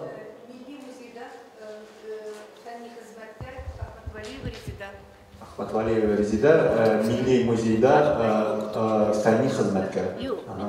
Игъзур рәхмәт, һәм менә Уфада безнең фәннәр, тарих фәннәре докторы булды. Фәнзилә Әнвәр кызы. Фәнзилә Әнвәр кызы, журналист. Ижау шәһәре. Ярый. Рәхмәт, хәзер менә Красноярстан сүз сорыйлар, әлбәттә. Мен бер-ике сүз генә әйтәм. Мен Башкортстанда тауып үстем, Бишбүләк районында. Мен анда 7 класс татарча бетердем. Менә без последний 7 класс укыдык, аннан 8 класс укый башладылар. 7 класс без укыйдырык. Русча без бер сүз дә белмидерик. Однако безне рус теленә без бит укырга өйрәндек. Бер сүз белмәгән татар балалары без русча сөйләшергә өйрәндек. Ни өчен? Һәр көнне русский язык, русская литература һәр көн атнасына 1 сәгать түгел, һәр көнне укыган. Вот шуңа күрә хәзер безгә татарча өйрәнү өчен 1 сәгать атнага түгел, көн сайын 1 сәгать укырга кирәк. 1 сәгать татар телен. Ну, мен әйтәм, ул ничек була, онсын урында каралар. Атнасына 1 сәгать белән укып, татар теленә сөйләшергә мөмкин түгел. Шуңа күрә, менә хәзер безнең культура юкка чыга, түбәнләнә. Ни өчен? Татарча белмиләр. Балалар, менә минем туган авылыма кайтам, менә шушының күп балалар, садик балалары русча сөйләшә. Татарча сөйләшмиләр. Бишбүләктән. Бишбүләк районы. Яшы Мәскәү авылына. Менә үз Мәскәү авылы. Мен менә үз Мәскәү авылына. Сезме? Шаиров Нурмөхәммәд. Мамын дәрәҗә. Нурмөхәммәд Аха. Шуңа күрә теге татар телен яңарту өчен, кешеләр балалар татар теленә өйрәнсен өчен дәресләрне күбрәк белергә, ана теге государство урынына күтәрергә кирәк. Красноярский крайда Атношка авылы бар. Андагы шул представитель конференцияда сөйләде. Аларның авылында, татар авылы, детский садикта 3 тел өйрәнәләр. Татар теле, рус теле, инглиз теле. Менә шуны кертергә кирәк, шундый хәлләрне күбрәк кертергә кирәк. Шуңа шул вакытта гына безнең культура үсәчәк. Аңламагаштан кем тыңлый җырларны, аңламагач кем тыңлый пьесаларны. Оңларға керек, тіліні білерге керек. Бизур рахмат, бұл шыннан да айырым бір проблема, айырым тема, айырым форум, Сізден бөл тұрында айтайым әлі. Ғұмыман, тілесек, нендей теманы сөйлешкенде, әр уақыт тілге қайтарып қалдыралар. Міне біздің тіл біті, татар тілі оқыту һәм башқалар. Достар, бұл проблема аңлашылайынды, тіл проблемасын білеміз бейдейінді. 100 тапқыр шайнелген, бүтін теманы шул бір темаға қайтарып қалдырмағыз. Һәм әйдә, Нұрмұхаммед абай. Нұрмұхаммед абай, 1 минут қына енді, 1-2 минут қына. Қадынан түгәлейбіз. Нұрмұхаммед абай, не ярай? Күрші. Бекшат, сіздің неге бір-біріңізді тауышуыңыз. Мына ешкетмәлі халі, Құдайның барлығы бірлігі. Айтып өтелді, мен Бәләбей Татар гимназиясының директоры едім. Башқұртстанда бірінші болып ашылған гимназия еді. Ол гимназия әлі эшлейм. Мен өз Мәскеу ауылынан, Көрші районы енді ол, Бизулак районы. Һәм біз ұлыбыз білән шақты тарихи ішлер алып барабыз. Менің ең башта ұнатқаншы тәқдимімді айтайым. Біз бүгінгі күнде Татар глобусы тоған глобус түгерегін табығыз әлі. Мына олар түбеклер жер шарының. Мына бұл жер шарында, белгілі нашар көріне, жер шарында неше Татар деген топоним бар. Мұнда белгілі қойбірлері бистелер. Қойбірлері бистелер. Шәһәрлер ішінде болған бистелер. Әлі біз әлі бітірдік деп әйделмейміз. Біз қойсыларының топтық координатларын, координатын түсесінде, міне Нова Зеландияда татар урамы һәм 2 татар остановкасы. Әйбет. Міне Японияда татар көлі, татар тауы, татар елғасы һәм башқа. Унау анда. Һәм келеміз Камчатка, һәм бұяққа таба келеміз неге қатлы Венгрияға, Польша, Литва, Латвия, Хорватия, Босния, Герцеговина қатлы. Міне шушы орада һәм Африкада бишеу, һәм Америкада Инклар империясы болған бетін қашандыр. Шунда ең биік вулкан 6 километр биіктікте татар топонимі. Но Африкада біз білеміз көбірек бұрға тиіш, çünkü Рашиддин бұл турда жазып қалып тұрған. Әмма анда электроникаға кіртілмеген әлі, интернетта кіртілмеген көп нәрселер. Демек, біз міне шайыртын айтамыз татар глобусы деп. 550 бүгін біз ашқаны һәм келешек китабымызда «Что есть Московия, Великий Татария» деген китабымыздың 4-ші басмасын әдірлейміз. Қашан шығау? Бұлар құлашақ. Нұрмұхаммед абы қашан шығау? Оқша біраз жиылғаш, Алла берса, біз оқша жиябыз, аны шығарамыз. Электрон вариантта ол бар ма? Электронный вариантта әлі жиылып бітмеген, çünkü компьютерға кіртір үшін көп нәрсені біздің, мен бір өзім қалдым, ұлым шерлей. Әміне бұл мағлұмат бар ма интернетта әлі? Интернетқа қоя алмайым, çünkü бұл нау-хау, әлі интернетқа қоя алмаймыз. Китапта болашақ, китапны шығарғаш та, авторлықны өзімізге анығытқаш та, біз аны қояшақпыз интернетқа бүтін жерге күштеп тағашақпыз, Алла берса. Но әлі шоққына ертәрек. Шән болсақ, біз мұны 1-2 ай ішінде әшілі бітірге тиішпіз. Оғыда айтушылар бар, ердем едерге деген. Ноу-хау түгілінде қазір мұна матбуғат шаралар таралар 550 тапоним татар. Нұрмұхаммед абай, сіздің тақдим мұна сіз айтыңыз. Мұна, мен мұнаны иғлан ету кезінде сұрар едім, яки жазып қойсағыз не бәтірек болар еді. Біз жиябыз, біз топонимикаға тоянып, ана ғана түгіл, конечно. Европада соқланған 100-ден артық біз карта жидық. Бүйік Татария деген 100-ден артық карта жидық. Алардың көбісі белгілі Тартария деп атала. Неміслердегіне Татария деген. Неміслерінің иқласлығы, түгеллігі. Тартар сөзін мақсус Матвей Парижский yazgan ansı belgiliyinde o'ylab chiqarilgan so'z ekan, tatar so'zine yaqin bo'lganga ko'ra bizga bu kitobimiz kuchli bo'lsin uchun, u butun tarixni jimirib tashlangan kitob ol. No, u kuchli bo'lsin uchun bizga to'g'ridan ma'lumot bo'luvi aybat bo'lar edi. Belgili bizning endi shoq yo'l. Шуның өчен менә без эшләгән вакытта аңладык, кайбер җирдә күп исемнәрне үзгәрткәннәр. Менә шушы татар топонимнарында без чыгып, анда Ватан сугышында үлгән, бу авыл татар булган, Белоруссиядә, бу авылны битергәннәр. Исемлек аша керәбез, бу авылның урынын эзләп табабыз, якындагы точканы табабыз һәм төшеп карыйбыз да, һәм анда авыл урыны булган координатын куябыз. Менә шушылай итеп интегә шактый әйберне без җыйдык. Шуннан нәрсәгә тап булдык? Бездән ярак түгел, ике авыл арасында урда кишүе булганлыгын ишетеп калдым. Киттем ике авылга, ике авылда да белмиләр. Миңа бер картты күрсәттеләр, менә бу абзый белүе ихтимал дип. Киттек шунда. Бу абзый әйтә, мин бик начар йөрим, ярап бит әле анда барырга ди. Мин пятерка бар инде. Киттек. Нурмөхәммәт абый, бер тәкъдим була дип әйтегез. Урда кишүе бар. Бу бит безнең тарих. Урда кишүе. Киттем Күрше районга. Күрше районда Эретамак дигән авыл бар. Анда урда тавы бар. Менә шу шыңардан чыгып, безнең тарихыбыз күп урында яшерелгән микротопонимнарга. Микротопонимнар ул авыл ичендәге урамнар, төбәкләр, мәсәлән, безнең авылда урта җыен бар иде, әйбәт монда каба. Урта җыен бар иде. Һәм палак колы бар иде. Бүлек колы бар иде.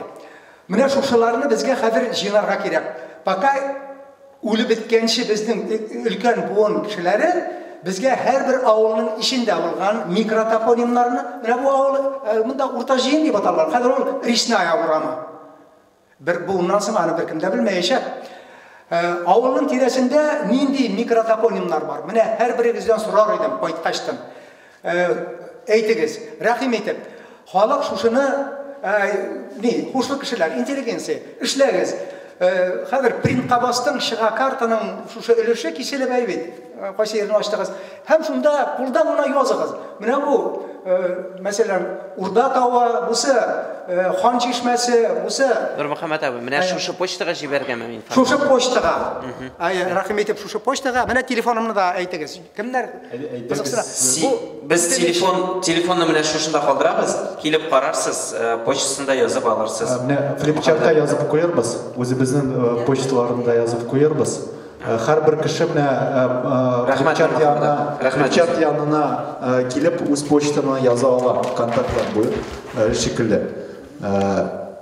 Шара биткәч килегез, языгыз үзегезнең контактларны. Кызык булса, һәм инде бер нәтиҗә буларак Нурмөхәммәт абый әйткән әйберләр чыннан да ул бик әһәмиятле. Яңа Бистән мисалында да әйтеп була, анда бик күп урамнарның татар исемле урамнар инде юкка чыккан, Күл урам, Урал урамы һәм башкалар. Кичкенә генә җирлекләр чыннан да рәсми рәвештә аталмаса да, аның татар атамасы бар. Һәм бистәләргә карата андый проблеманы әлбәттә әле барлыйсы, язасы әле бар. Һәм инде там бер игълан буларак инде иртәгә безнең сәгать 2-дән 4-кә хәтле экскурсия була. Һәм без үзебезнең яктан, форум ягыннан сезне чакырабыз Яңа Бистәгә экскурсияга. Менә күп инде сөйләдек аның турында, карыйсы гына калган инде. Җентекләп сөйләмәдек, нечкәлекләрен сөйләмәдек, чөнки әле менә планлаштырган идек шундый экскурсия. Кемдер Казан буенча экскурсия була. Теләүчеләр Казан буенча обзорный экскурсия бара ала. Инде күбегез инде Казанны күргәнсез. Һәрбер җирен, урамнарын үзәктә беләсез, менә Яңа Бистәне әле хәтта Казанда яшәүчеләр дә кайсы бирләре белеп бетергән. Шуңа күрә менә бу экскурсиягә иртәгә сезне чакырабыз. Бер аерым автобус булырмы Тәбриз? Әле пока билгесез айрат, әле генә уйлап таптык бит син. Без менә экскурсиялар җыйнала торган тәкъдим шундый, бер автобусны алабыз да, барабыз Яңа Татар Бистәсенә, карыйсыз, сөйләү бер, үз күзләребез белән күрү. Иртә автобуслар җыйнала торган урында җыелабыз. Бәлки, әгәр дә автобус булмаса да, без төрле автобусларга тиелеп, безне хәтта бер Яңа Бистәгә алып китсеннәр. Юк, була инде, була. Иртәгә Яңа Бистә. Инде нәтиҗәләр ясаганда, әлбәттә, иранәсе татар бистәләре бик күп, тарих әлбәттә кызык. Сіз білген әйбірлеріні хәтта язырға үлгермәсәгіз де бик зур үтініш видео ярдәмендә язығыз, ыныклардан балалардан сұрағыз, яздырсыннар сізні видеоға, һәм аны бізге дә жібере аласыз. 5-2-0 деген төркем ВКонтактеда.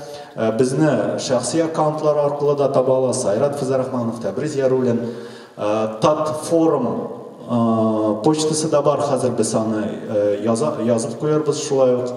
Жибәрәгез бізге мәгълүматны, біз шул хотя бы төркемдә туплап барырбыз ул мәгълүматны. Алла берсә кашандыр да, кашан булса да безнең сайт барлыкка килер, шунда бер татар бистәләрен энциклопедиясе рәвешендә бер мәйданчык шығыр деп үмітләнәбез. Һәм шул мәйданчык нигезендә зур-зур олы хезмәтләр, бистәләр турында язылыр дип үмітләнәбез. Һәм шулай ук тагын бер инде соңгы бер безгә языгыз, без сезгә киңәш итәрбез, ничек лекторияны уздырып була. Бәлки нидер афишаның шаблоннарын биребез, матур булсын. Бәлки тарату, мәгълүматны тарату өстендә эшләргә тырышырбыз. Монда менә журналистлар бар, Мирас журналы, Татар-Информ бар. Аларга языгыз. Аларда сезнең чараларыгызны үзләрендә куеп, сезнең татар бистәләренең тарихын танытырлар. Безнең гафу итегез, инде мин татарча литературны кәпләшә алмыйм. Аңламасыз барып мен татарча кәпләшәм. Юк, бу байлык бит, сөйләгез сезгә. Шуның өчен, к сожалению, у нас в Тюменской области вот эти вот татарские слободы вообще на сегодняшний день не существуют. До революции, конечно, была Бухара татарская слобода.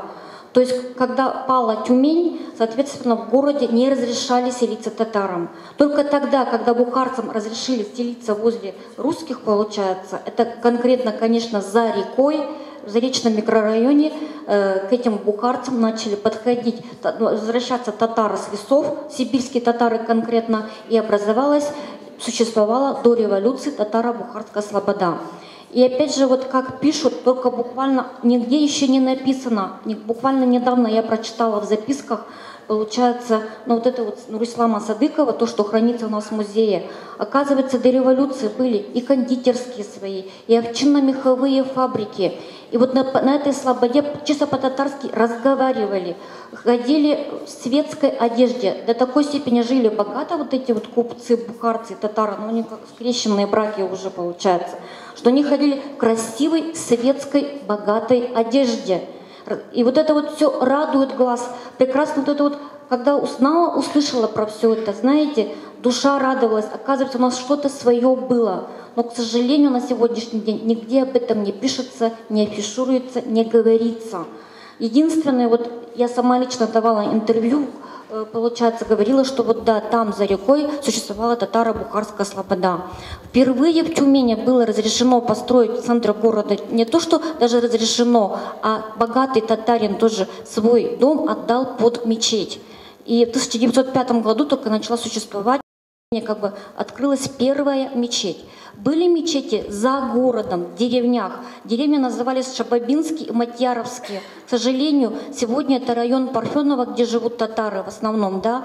Но даже вот этих вот названий этих деревень нет, улицы даже нету. И никто теперь на сегодняшний день даже не знает. Вот я как историк просто исследовала об этом, узнала, услышала, узнала, прочитала в архивных данных.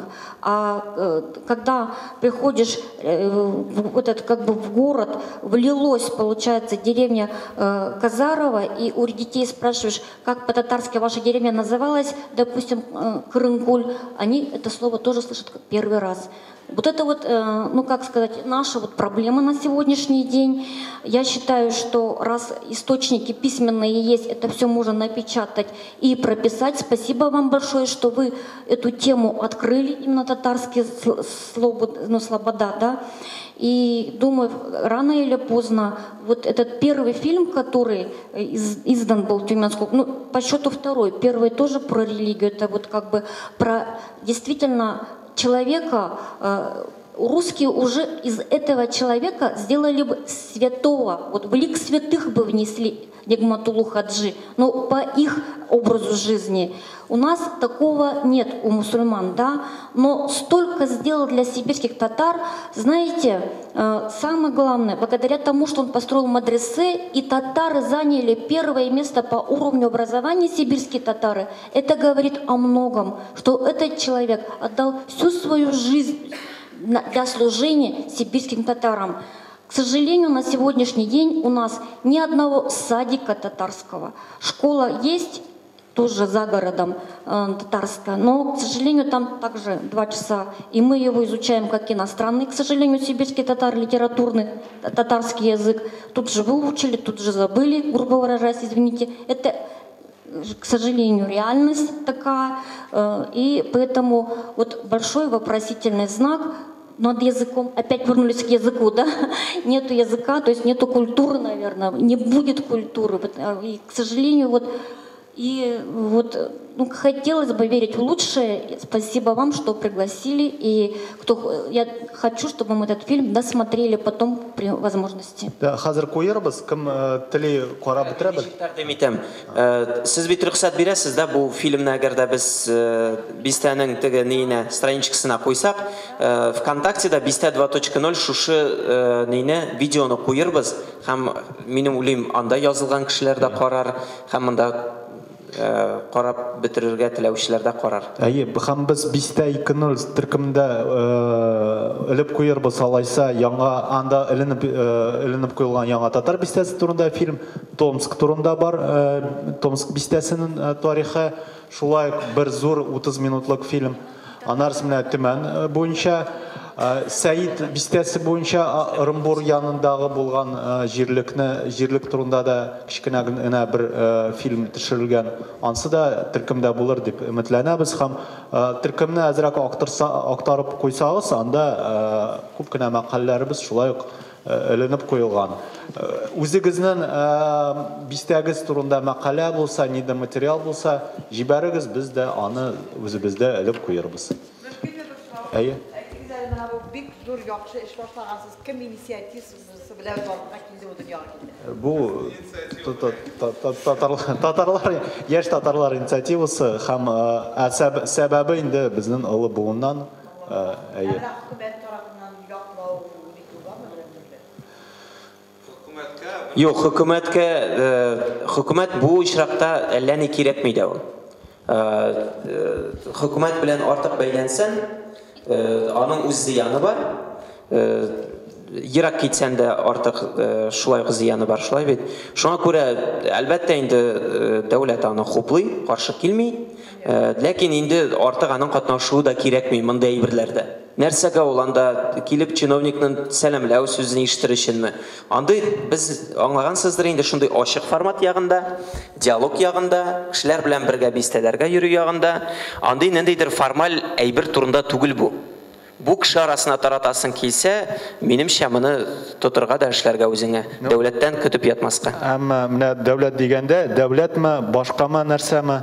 Менә калса, менә бер уй килде инде менә бу шара нигезендә айрым бер грант булырга тиештер татар бистәләрен өйрәнүгә багышланган. Ул иҗтимагый грант булсынмы, шундый фәнни грант булсынмы, әмма менә бу барлык тарихларны аларны әле язасы бар. Һәм әлбәттә моңа бик зур хезмәт куярга кирәк, һәм аңа нидер буш вакыт кирәк, һәм бар миңа калса нидер грант нигезендә генә бу тарихларны матур гына барлап була, һәм матур гына аны матбугат чаралары аркылы китаплар яздыртып кына була. Әле бистәләр темасына килгәндә, анда кай вакыт муниципаль ниләр белән, хезмәтләр белән һәм дәүләт органнары белән каршыда киләсез әле. Анда бит яңа төзелеш һәм башка әйберләр буенча ул градостроительный проблемалар, ул инде аерым зур бер проблема. Рахмәт барыгызга да, таралабыз. Фильм про Сейдукова Нигматуллу. В мечеть сибирского села Ямбаева в честь священного праздника Ураза-Байрам из областного музея имени Ивана Славцова привезли бесценный экспонат. И не случайно. вплоть до революции 1917 года величайшая мусульманская реликвия хранилась именно здесь. Волос из бороды пророка Мухаммеда вновь доступен для почитания там, куда его привез известный меценат, купец второй гильдии Нигматулла, сын Карамшака Сайдуков.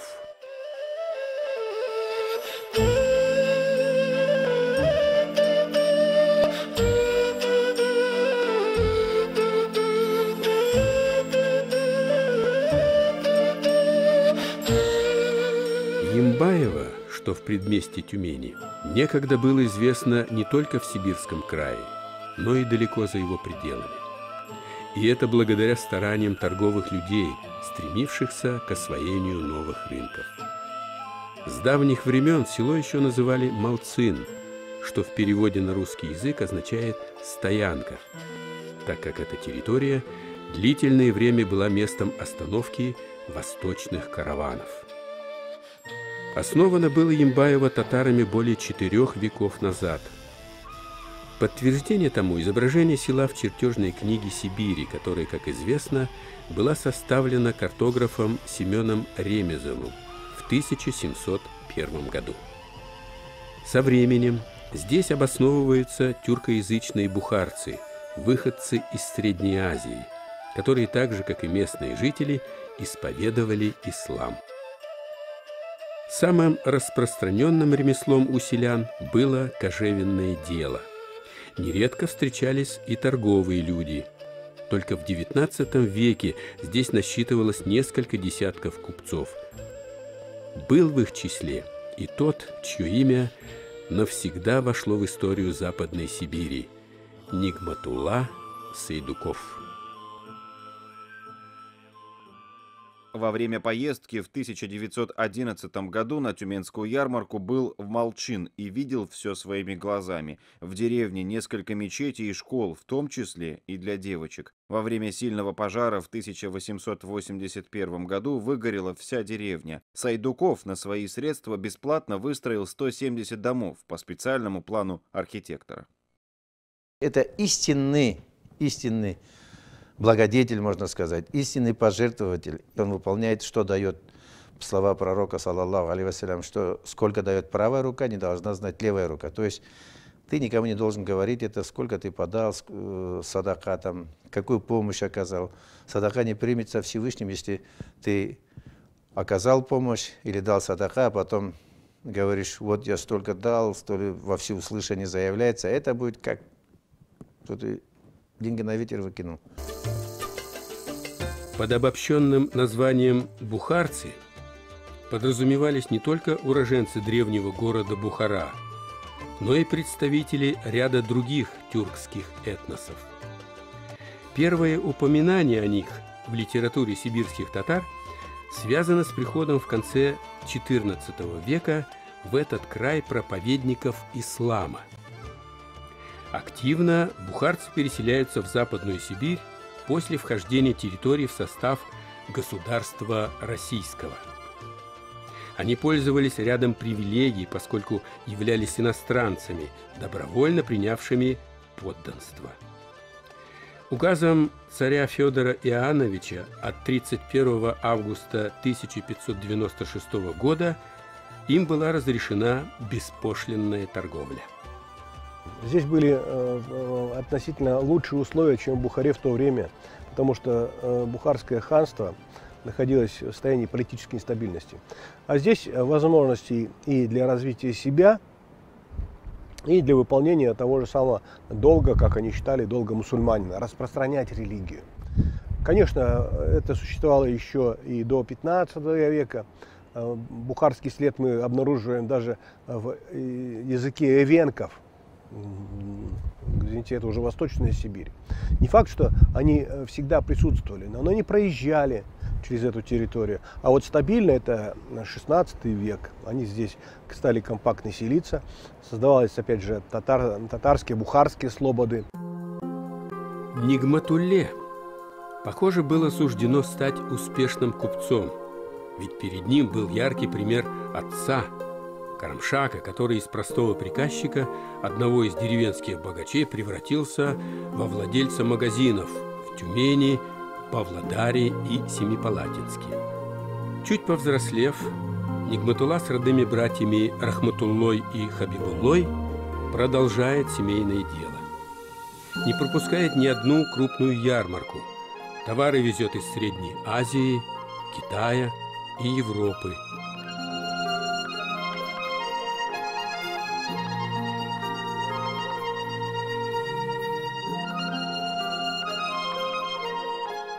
Помимо Тобольской губернии, открывает свои магазины в Синьцзяне, в Верном, Яркенте, Зайсане и Каркаралинске.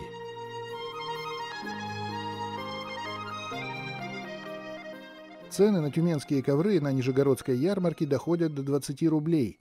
Способ их работы и рисунки традиционные, заимствованные когда-то у бухарцев.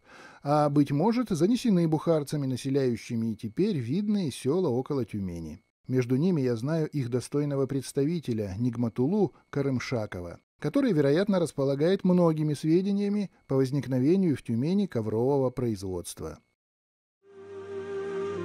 Весомую часть своего капитала коммерсант направляет на благотворительность.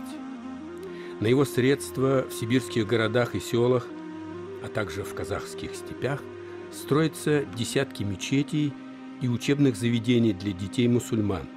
Несмотря на то, что в родном селе купца уже имелась просторная каменная мечеть, он посчитал необходимым построить вторую.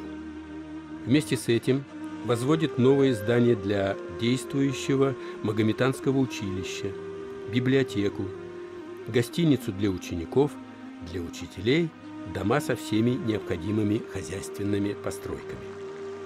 Со временем Ямбаево для всей Западной Сибири становится крупным центром торговли и просвещения. Во многом благодаря именно Нигматулле Сейдукову. С детства я помню разговоры моего отца с Нурисламбова Садыковым, где он рассказывал о своем селе. Он записывал это все, что видел, но он не мог оформить это все в книгу. И помогла в этом деле Рашида Паишимова. Нурислам Баба рассказывал про Нигматуллу Хаджи, про библиотеку, особенно Нигматулла Хаджи собирала эти книги отовсюду. Книгу Мухида Бургани он купил за 700 рублей, когда в те времена, в тяжелые времена, можно было один дом построить за 1000 рублей. В одну из темных ночей 1917 года эта библиотека вся канула куда-то в небытие. Небытие. Моя мама тоже рассказывала, в 3 вазах увозили эти книги, и те, которые не вошли в эту кучу, они падали, и наши сельчане их подбирали себе и прятали, вот эти книги. Память о Нигматулле Сейдукове сохранилась по сей день. И все это благодаря усилиям его земляков Саида Хамидовича Фатхуллина, Сулеймана Колчаковича и Венеры Адиятовны Бектимировых, которые в начале 90-х в бывшем здании Магометанского духовного училища открыли музей села. Хранители старины по крупицам собирают предметы, использовавшиеся сибиряками в быту. Особое внимание уделяют личности мецената. Нигматулла Хаджи очень много сил и денег отдавал на образование в Сибири, то есть на просвещение. Он покупал очень дорогие книги, и в то же время он приглашал сюда, в Сибирь, по тем временам очень прогрессивных преподавателей. Преподавателей приглашал с Уфы, с Казани и даже из-за рубежа. А самым выдающимся достижением нашего Магометанского духовного училища было то, что он пригласил Хисматуллу Бурундукова. Кем же он был, Хисматулла Бурундуков? Он был родным, то есть он был родственником самого первого муфтия Российской империи Мухаммеджана Хусаинова, на должность которого назначила сама Екатерина II. В прошлом Ямбаевская медресе славилась еще и тем, что здесь преподавал поэт Маулика Юмачиков, творчество которого пользовалось большой популярностью у образованных людей того времени. По рассказам старожилов, Нигматулла считал своим долгом приходить на помощь нуждающимся. Способных учеников Ямбаевского медресе направлял учиться в Приуралье, Поволжье и на мусульманский Восток. По его инициативе обучение в училище велось по новому джадидскому методу, когда изучение богословских книг сочетается с преподаванием светских наук. Академическое обучение, оно очень консервативно. Оно только на заучивании сур Корана и даже без объяснений, без богословских дискуссий. А между тем в Ямбаевском медресе они были всегда, которые все-таки позволяли трактовать, находить адекватный ответ. Ведь очень немаловажно, что в принципе появляется отделение, женское отделение медресе. Ямбаевская медресе ведь выпускала не только для нужд Тобольской губернии. Они широко расходились. Даже по Северному Казахстану, по Центральному Казахстану нам известны эти имена выпускников. Значение школ Минжеля увеличивается еще и его географическим положением. Городок сей расположен на судоходной реке Туре. Отсюда к услугам татар реки Иртыш, Обь, Томь и железные дороги. Из Минжеля посылались мулы в Семиречье, Кривощеково и даже на Сахалин. Благодетелем и устроителем этих учреждений является местный и очень богатый бухарец Нигматулла Кармышакович Сайдуков. Говоря о Нигматулле Сайдукове, важно отметить, что он дважды совершал хадж в Мекку. Считается, что именно из последнего паломничества по святым местам он привез в Ямбаево величайшую мусульманскую реликвию – волос из бороды пророка Мухаммеда. С приходом советской власти святыня, как и небольшая часть книг из библиотеки Сайдукова, была перевезена в Тюменский музей атеизма. Тогда же уникальное литературное собрание, включавшее более 2200 редких изданий на арабском, татарском, персидском и русском языках, почти полностью было уничтожено. В настоящее время то, что уцелело, находится под охраной государства. В этой шкатулочке футляр, в котором лежит сосуд с волосом пророка Мухаммеда из его бороды. В этом же комплексе поступил и 8-гранный Коран. Он не рукописный, печатный, но тем не менее ценный экземпляр, ценный хотя бы тем, что он такой вот миниатюрный, удобный, можно было взять с собой в дорогу. К этому же комплексу прилагалось еще 38 платков зеленого цвета, это цвет мусульман. Они у нас есть, они сейчас находятся на реставрации, платки из натурального шелка, поэтому они 100 лет пережили с трудом.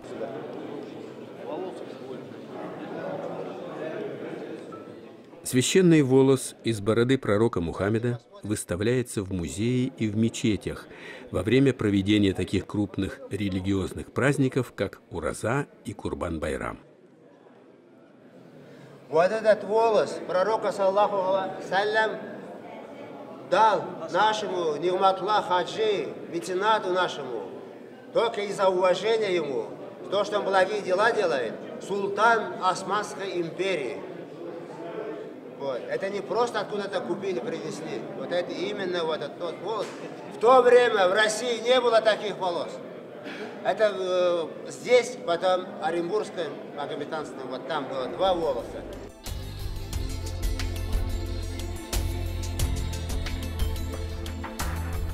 Несмотря на большие успехи в торговых делах, семейная жизнь Нигматуллы складывалась довольно непросто. Судьба не раз наносила ему тяжелые удары, отнимая родных людей. Во время революции потомкам купца пришлось весьма несладко. У них отобрали все имущество, а вдобавок вынудили покинуть родное село. Кто-то из них уезжает в Среднюю Азию, в Сибири остается внучка мецената Арифа. Страшное было время. Один донос и всех расстреливали. Поэтому сельчане не могли противостоять, не могли защитить этого человека и всю его семью. Поэтому от имени 3 поколений ушедших мы все просим у вас прощения. Вы наши такие дорогие гости. Когда я училась в школе, думала, неужели никого нет? Неужели? Посмотрите, какая большая семья. Большевики пытались стереть из сознания людей понятие Бога, отрицая само его существование. Закрывались, уничтожались храмы. Одно из самых дорогих сердцу творений Нигматуллы, Большая Ямбаевская мечеть, была отдана под маслозавод. Вплоть до 90-х годов 20 века это здание использовалось в самых разных целях. Здесь размещались машино-тракторная станция, дом пионеров, детская школа искусств.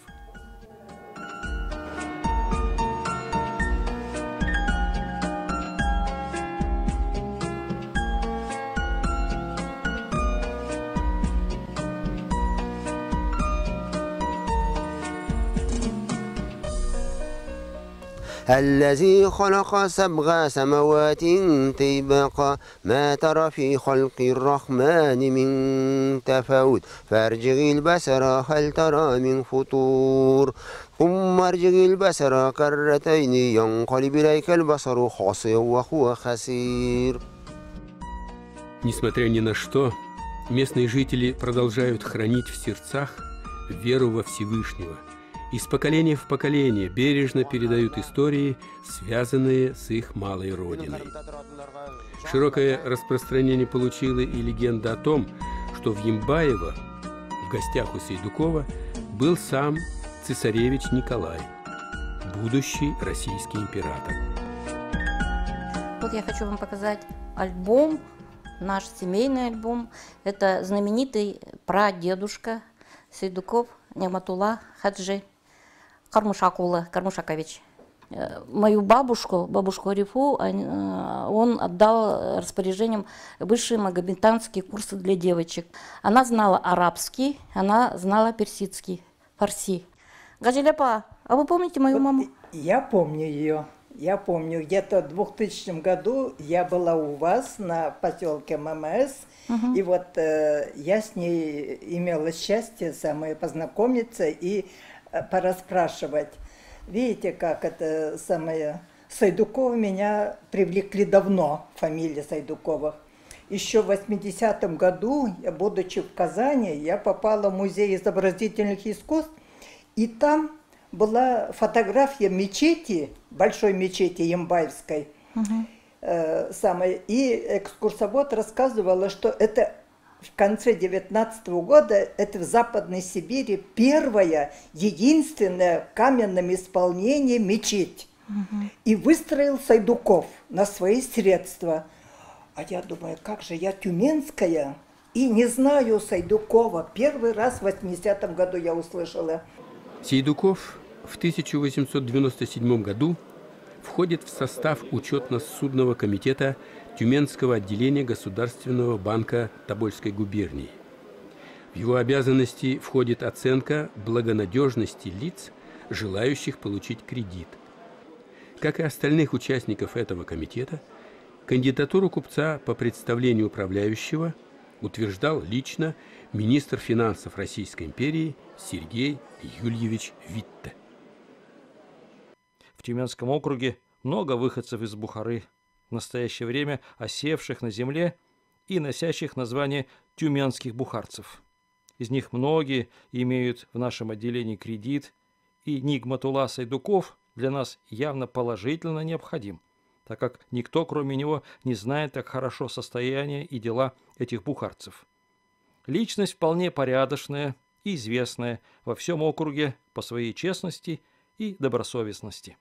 Мы можем говорить с полной уверенностью, что Сейдуков стал одним из основоположников традиции банковского дела в нашем крае. При этом Сейдуков, подчеркивалось, в этом вот представлении был очень скромный человек. Более того, он был еще и большим благотворителем. И управляющий пишет, уже второй управляющий, когда стали утверждать на очередное 2-летие, в 1900 году представление писателя Сейдукова, то он делает такое резюме уже по делам Сейдукова. Нигматулла Сейдуков оказался чрезвычайно симпатичным человеком. Вообще-то для официальной характеристики, которая шла под грифом «секретно», но это дорогого стоит. В разное время в составе Тюменского учетно-судного комитета Государственного банка работали и другие бухарские и татарские купцы. Среди них также были известные меценаты, как Мухаммед Мирсалимов, Абдул-Кабир Муртазин, Мухаммад Чинбаев. Был в их числе и Токтасын Айтмухаметов, усилиями которого в 1890 году в Тобольске была построена первая каменная мечеть. Что касается торговли, которая велась со Средней Азией, с Ираном, с Казанью, со странами Запада и Востока, то, в принципе, вся же эта жизнь, она кипела вот в этом районе. Дело в том, что как раз вот здесь находился центр татаро-бухарской слободы. И как описывают, опять же, историки и путешественники, то она располагалась у самого подножия, получается, Алафеевского плато, или, как мы сейчас уже называем по привычке, Троицкого мыса, на котором стоит как раз вот Кремль. Вообще нужно сказать, что бухарцы, они составляли очень значительную часть татарского населения. В Тобольской губернии в конце XIX века их проживало уже около 11 с небольшим тысяч человек. В настоящее время они полностью ассимилировались сибирскими татарами и считают себя, собственно, сибирскими татарами. Но их такое самоидентификация как бухарцев, она сохранялась вплоть до 60-х годов прошлого столетия, 20-го столетия.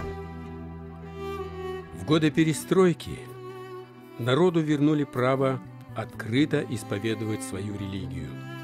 После многолетнего молчания в храмах начинает звучать молитва. В новом столетии Ямбаево снова становится центром притяжения для мусульман. Здесь ежегодно организуются форумы для священнослужителей. Для обмена опытом в Сибирь приезжают ведущие ученые и богословы со всей России. Дружеские связи налажены и с исламскими странами. При мечетях работают воскресные школы, где верующие могут более основательно узнать религию своих предков.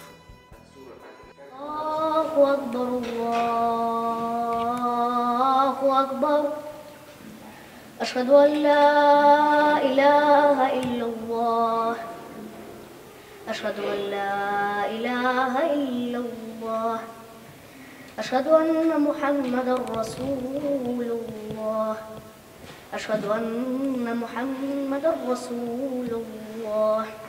Чем вот сильна Россия? Это пример того, как мы, разные люди, разные национальности, разные конфессии, и в каком мире живем. В каком мире мы живем и как в мире мы живем. Невозможно обмануть веками сложившиеся традиции. И когда вот мы говорим, вот традиционный ислам, говорят, мы говорим, это традиция, слово, мы исходим из того, что без изменения передавалось из поколения в поколение, от пророка, саллаллаху алейхи, начиная и до наших дней, вот это мы называем традицией, которая без изменения передается. Вот именно тот ислам, где не сказано, что надо убивать. Наоборот, Аллах говорит, кто спас одну душу, он спас весь мир. Благотворительность всегда была неотъемлемой чертой татарского народа. А выработалась она в первую очередь благодаря мусульманской религии. Ведь именно ислам во все времена призывал верующих к милосердию и благим деяниям. Нигматулла Хаджи Сейдуков следовал заветам, ниспосланным Всевышним, как и его наследники, живущие на благодатной сибирской земле.